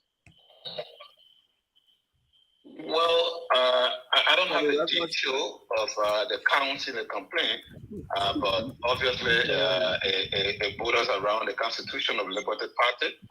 So the next position is that it will look into the complaint, and I mean, normally there will be hearing, and of course, whatever comes out will be revealed to the parties. As of now, Mr. Flomo, everything remains constant as of now. Your last document you received from the Supreme Court, Liberty Party, to you, who owns the Liberty Party? Which Liberty Party does the National Election Commission recognize? Well, I can speak to that because the position is that the matter will be heard. So Senator Kanga complained on the 3rd of October, and the neighbor said that she will look into the complaint. Mr. Flomo, we want to say thank you. It's a good thing. You're the first to appear on Spoon from NEC to address a little bit of this issue. We look forward to speaking to you, and we hope that we can further the complaint. Thank you very much, Mr. Flomo. You want to ask a question? Yeah, Mr. Flomo. Mr. Flomo, just for the Liberian public, can you please come on the show to discuss about the NEC? I mean, especially regarding the issue with the biometric. Can you please? We've been reaching out to the chairman and other commissioners, and nobody seems to be responding. So, since you're the information officer, can you please come and talk to us about it? Yeah, I'm sure once this entire vendor issue is resolved, I'm sure we have a big campaign to educate the Liberian people.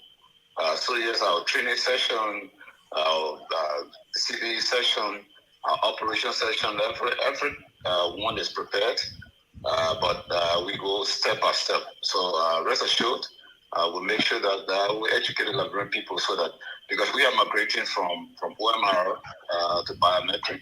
So I think it's only fair that Liberians understand. Even the media, we have media training pending, but we go step by step. Thank you. Thank you very much, Mr. Flomo. We appreciate you taking our calls. Thanks. Thank you. Yeah. All right, guys, so let's wrap this thing up. It's after 7, after 11 in Liberia. Let's wrap this thing up. I should say this for the sake of our audience. The gentleman in question, and I'm strongly believe Liberians. This gentleman, as the allegation goes, Gamonde Kanga, I believe that Yombly should speak. The Senator Yombly, former political leader of Liberty Party, should speak to her brother if he's involved. She condemned the Turkish action of some of her folks and move this thing forward. Yombly is a decent woman. I have very high respect for Senator Yombly, a well-decent person, I should say.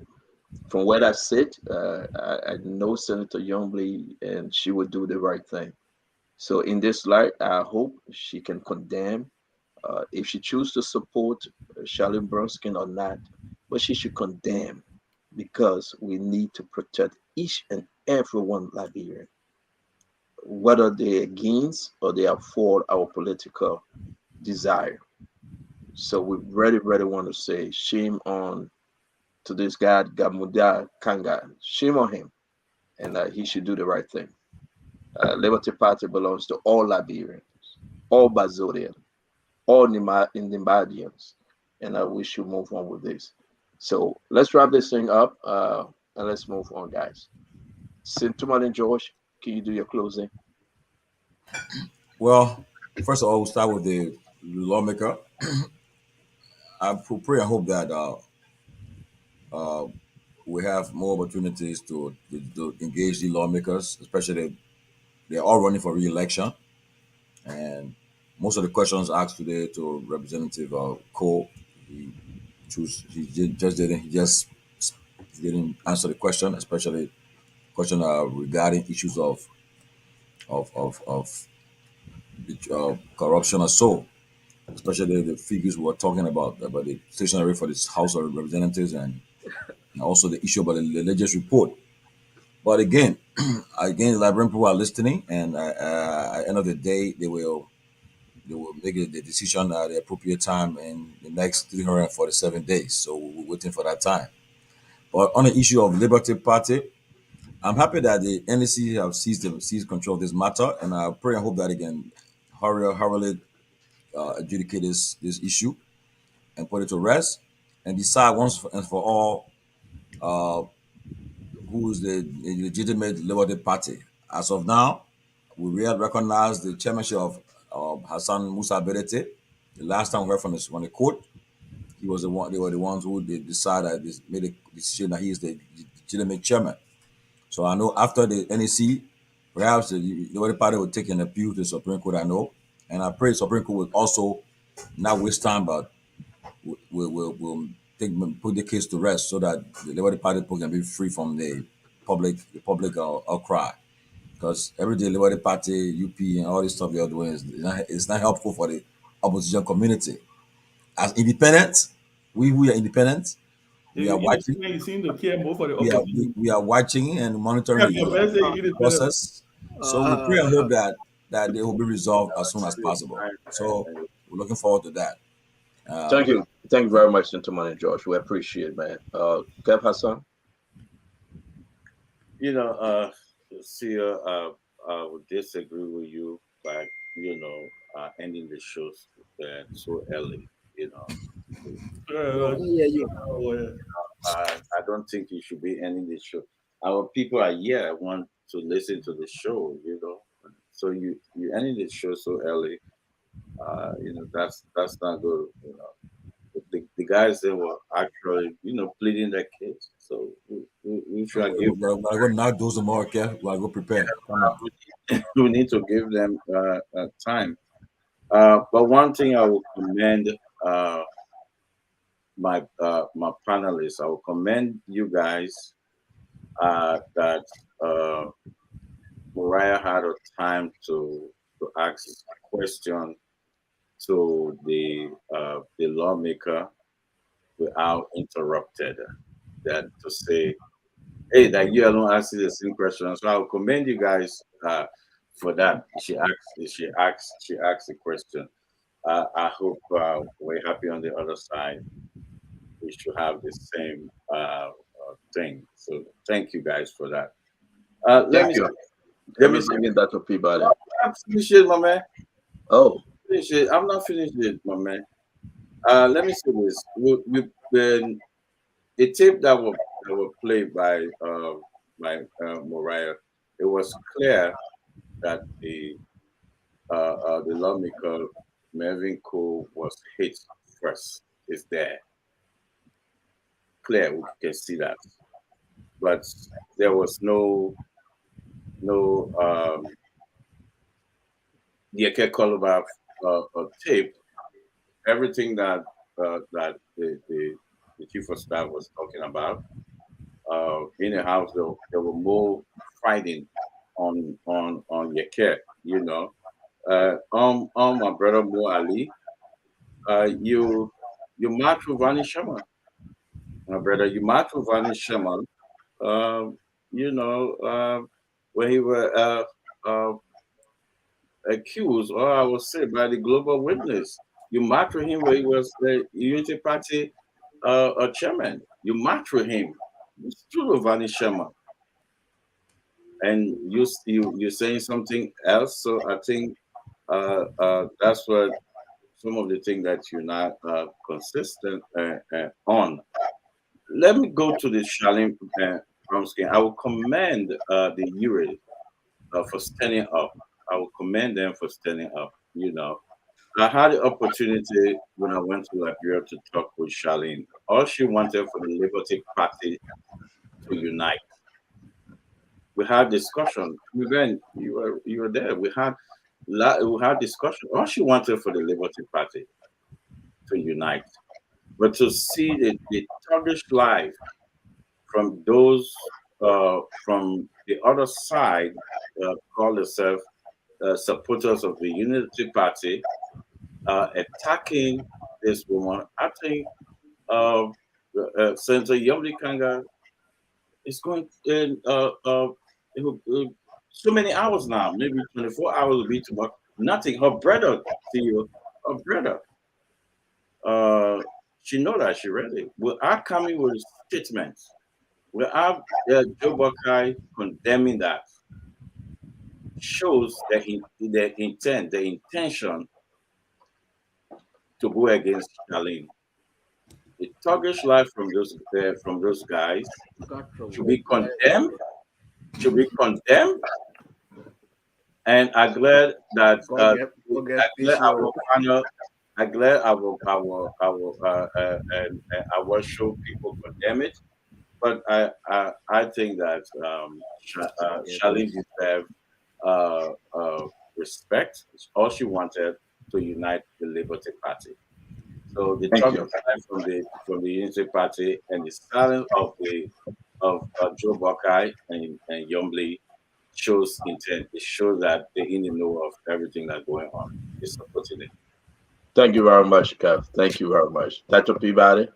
Yeah, it was a great show. And let me say here that I must commend Charlene Brunskin for going by what the law says. The law is the law, as Chairman Ability will say. The law is the law. And she, after carefully reviewing everything as a lawyer herself, she made a concrete decision. And I have a lot of respect for that young lady. And I personally will say that I support her candidacy because having been from Bassa, I know she will bring a lot for the people of District Number 3. She will be a good representation of the people of Grand Bassa County. And I think we need to give her the opportunity. I believe if Senator Kanga was in that situation that she's in now, Councilor Brunskin would have shown love and show some kind of support for her. She need to call her brother. She need to go public, call her brother, and condemn his statement to the fullest. Condemn what he said in that threat. I think that young man need to be arrested for threatening somebody's life. But with that said, as I said earlier, we have this selective law in our country that if this person is not in our area, we tend to overlook what they are doing. The case with McGill and the other, there are folks who have been sanctioned, and there's nothing was said, nothing was done. They'll say they were already in the Senate, but something should have been said. We're listening to the tip from the U.S. Embassy. It's clear. It's not a criminal offense. It's left for the laws of Liberia. McGill's election will depend on the people of Liberia. They are the one voting. They are the one going there to vote. I think if we didn't do it to Paul, then we should be doing it to John. That's how I stand. I'm very straight about it. But let me also end here by wishing my friend and brother, Chief Albert Bradley Moore, a happy birthday and wishing all the best, Chief Albert Bradley Moore. He's listening right now. Yes, Albert Moore. Happy birthday, Captain. Happy birthday. Thank you very much. Mo Ali? I will start like this. Kev Hassan's sense of history is very short. And I'm glad that he mentioned the global witness issue. Kev, what the Unity Party government did is unprecedented that your government cannot do. In the case of Councillor Shimon, when he was chairman of the ruling Unity Party, he was just accused by Global Witness, an organization. And that Kev, I beg you wait.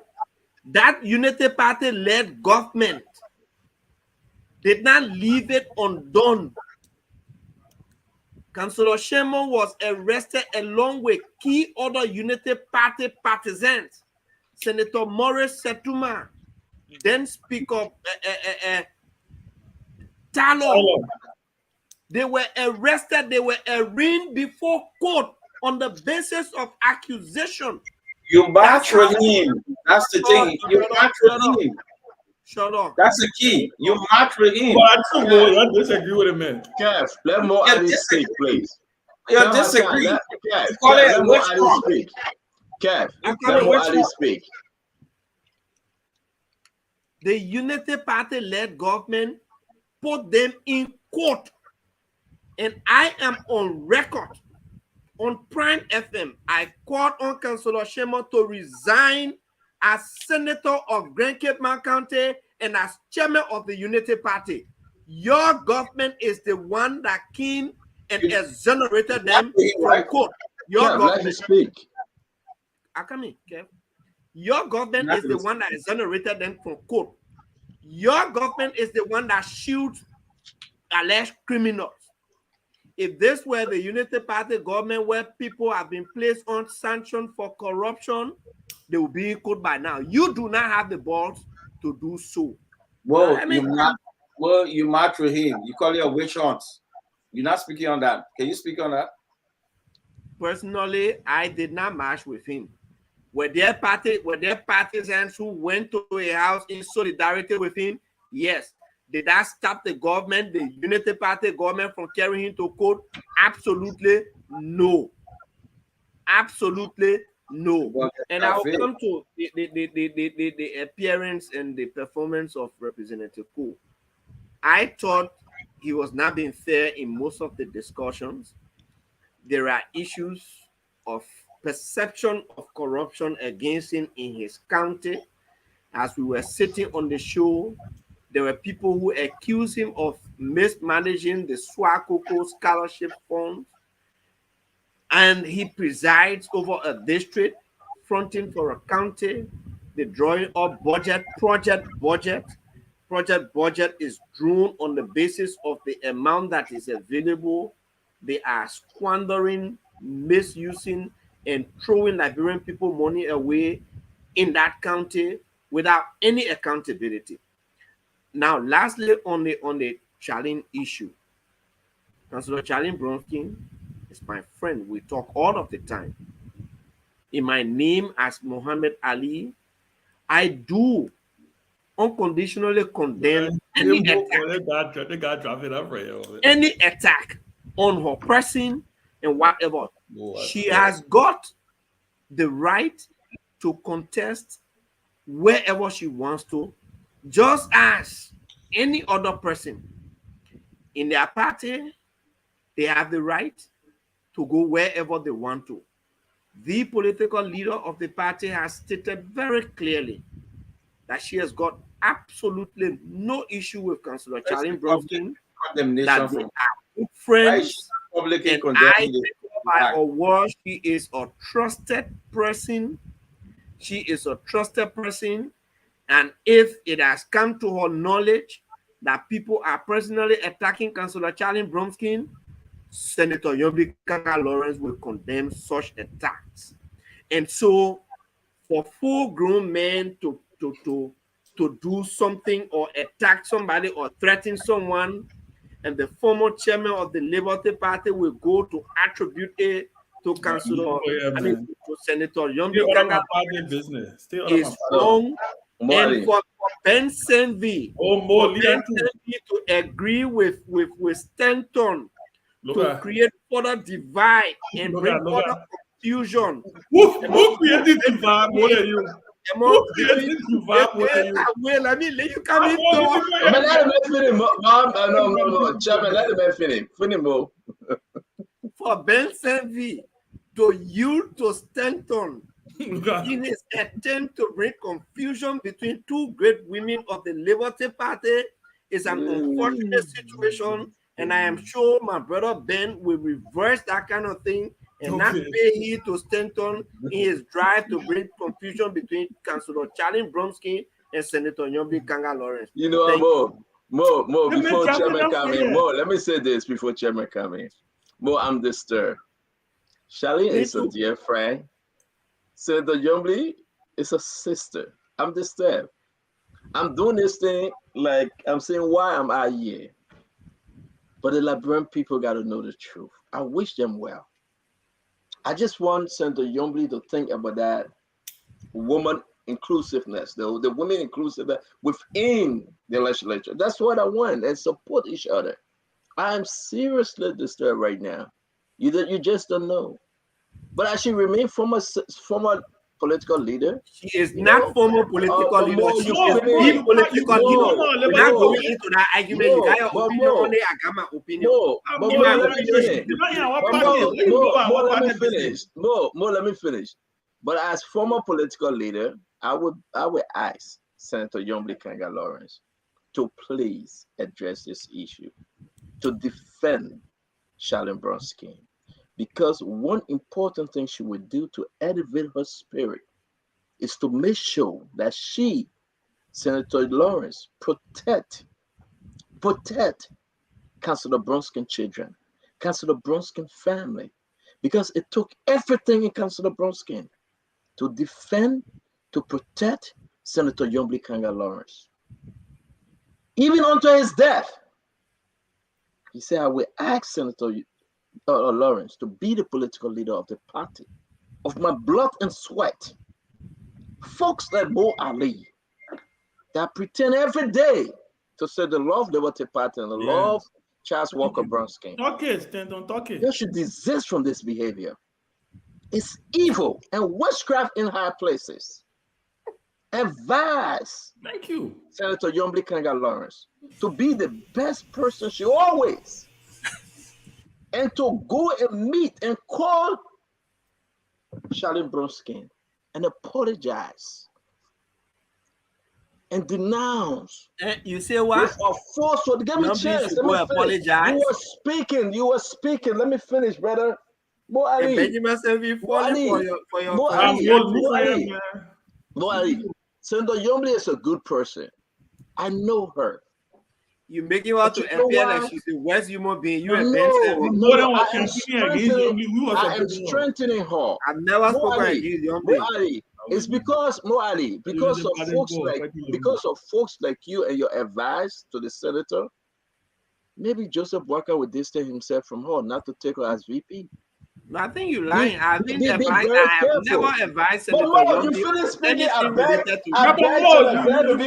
can be telling story on my knee. I have never advised Senator Yombly Kanga Lawrence on anything related to Liberty Party. I can be lazy on the show that you be telling story on my knee. Why are you so invested in Liberty Party? More, you spoke, more. More, you spoke. Let me speak. Why I'm interested in Liberty Party? Yeah. Why so invested? Chairman, let me finish. I want Liberty Party supposed to be election. Can you give 10 minutes on just this discussion? Can we but listen, listen. Chairman Ben, let me end over here. And again, I will say to all Liberians, I care about Senator Yombly Kanga Lawrence, and I care about Charlene Bronski. I wish them well, and I hope they can come together to do the best. That wish is right for Grand Bassa County. Mo Ali, your brother, your friend, you're going to call me here. You will call me. Jim will fill in the thing for us to make plow again, so no problem. I accept you for that. Chairman is also, it's a good thing. We're already there, we're closing. Chairman, I don't know who took him off, but maybe it's internet. Folks, you already close for Ben service, so let him we want to say thank you very much for joining us. We will be in Minnesota tomorrow. We will be having the show from Minnesota tomorrow. Again, Spoon Talk will be in Minnesota. We'll be having the show from Minnesota. I want to invite every one of you to come to the town hall in Minnesota. Let's have a blast. Let's talk about Russell and his way forward to be the next mayor for Brooklyn Park. Chairman is back, but guys, have a wonderful. Let's see, don't go there. That Chairman close. Happy birthday again, Captain Mo. I'm good. Happy birthday. No, then you close for you already. Congratulations, Dr. Tobo Yeswa. Dr. Tobo Yeswa, congrats, Dr. Yeswa. That's so close for you. Go in. You just stay so close for me. Thank you, man. Bye. Yeah, thank you very much, Rufus. Thanks. From the CEO, stand coming with the spoon. And your boy, Friday the Southern Band. Charges. It was wonderful having the folks discussing key national issues. On the hot seat was Honorable Marvin Cole of Bong County District Number 3. The CEO and the rest of the team request him on related issues of national concern. James Goode-Flomo is on the other end. My name is Rufus Divine Conan. I lead and order follow. First among equals, of course, I'm destined for greatness. I'll serve as your sound coordinator for tonight's presentation. I do have you in yours. A pleasant night. Bye-bye. Africa, just to spoon you and know.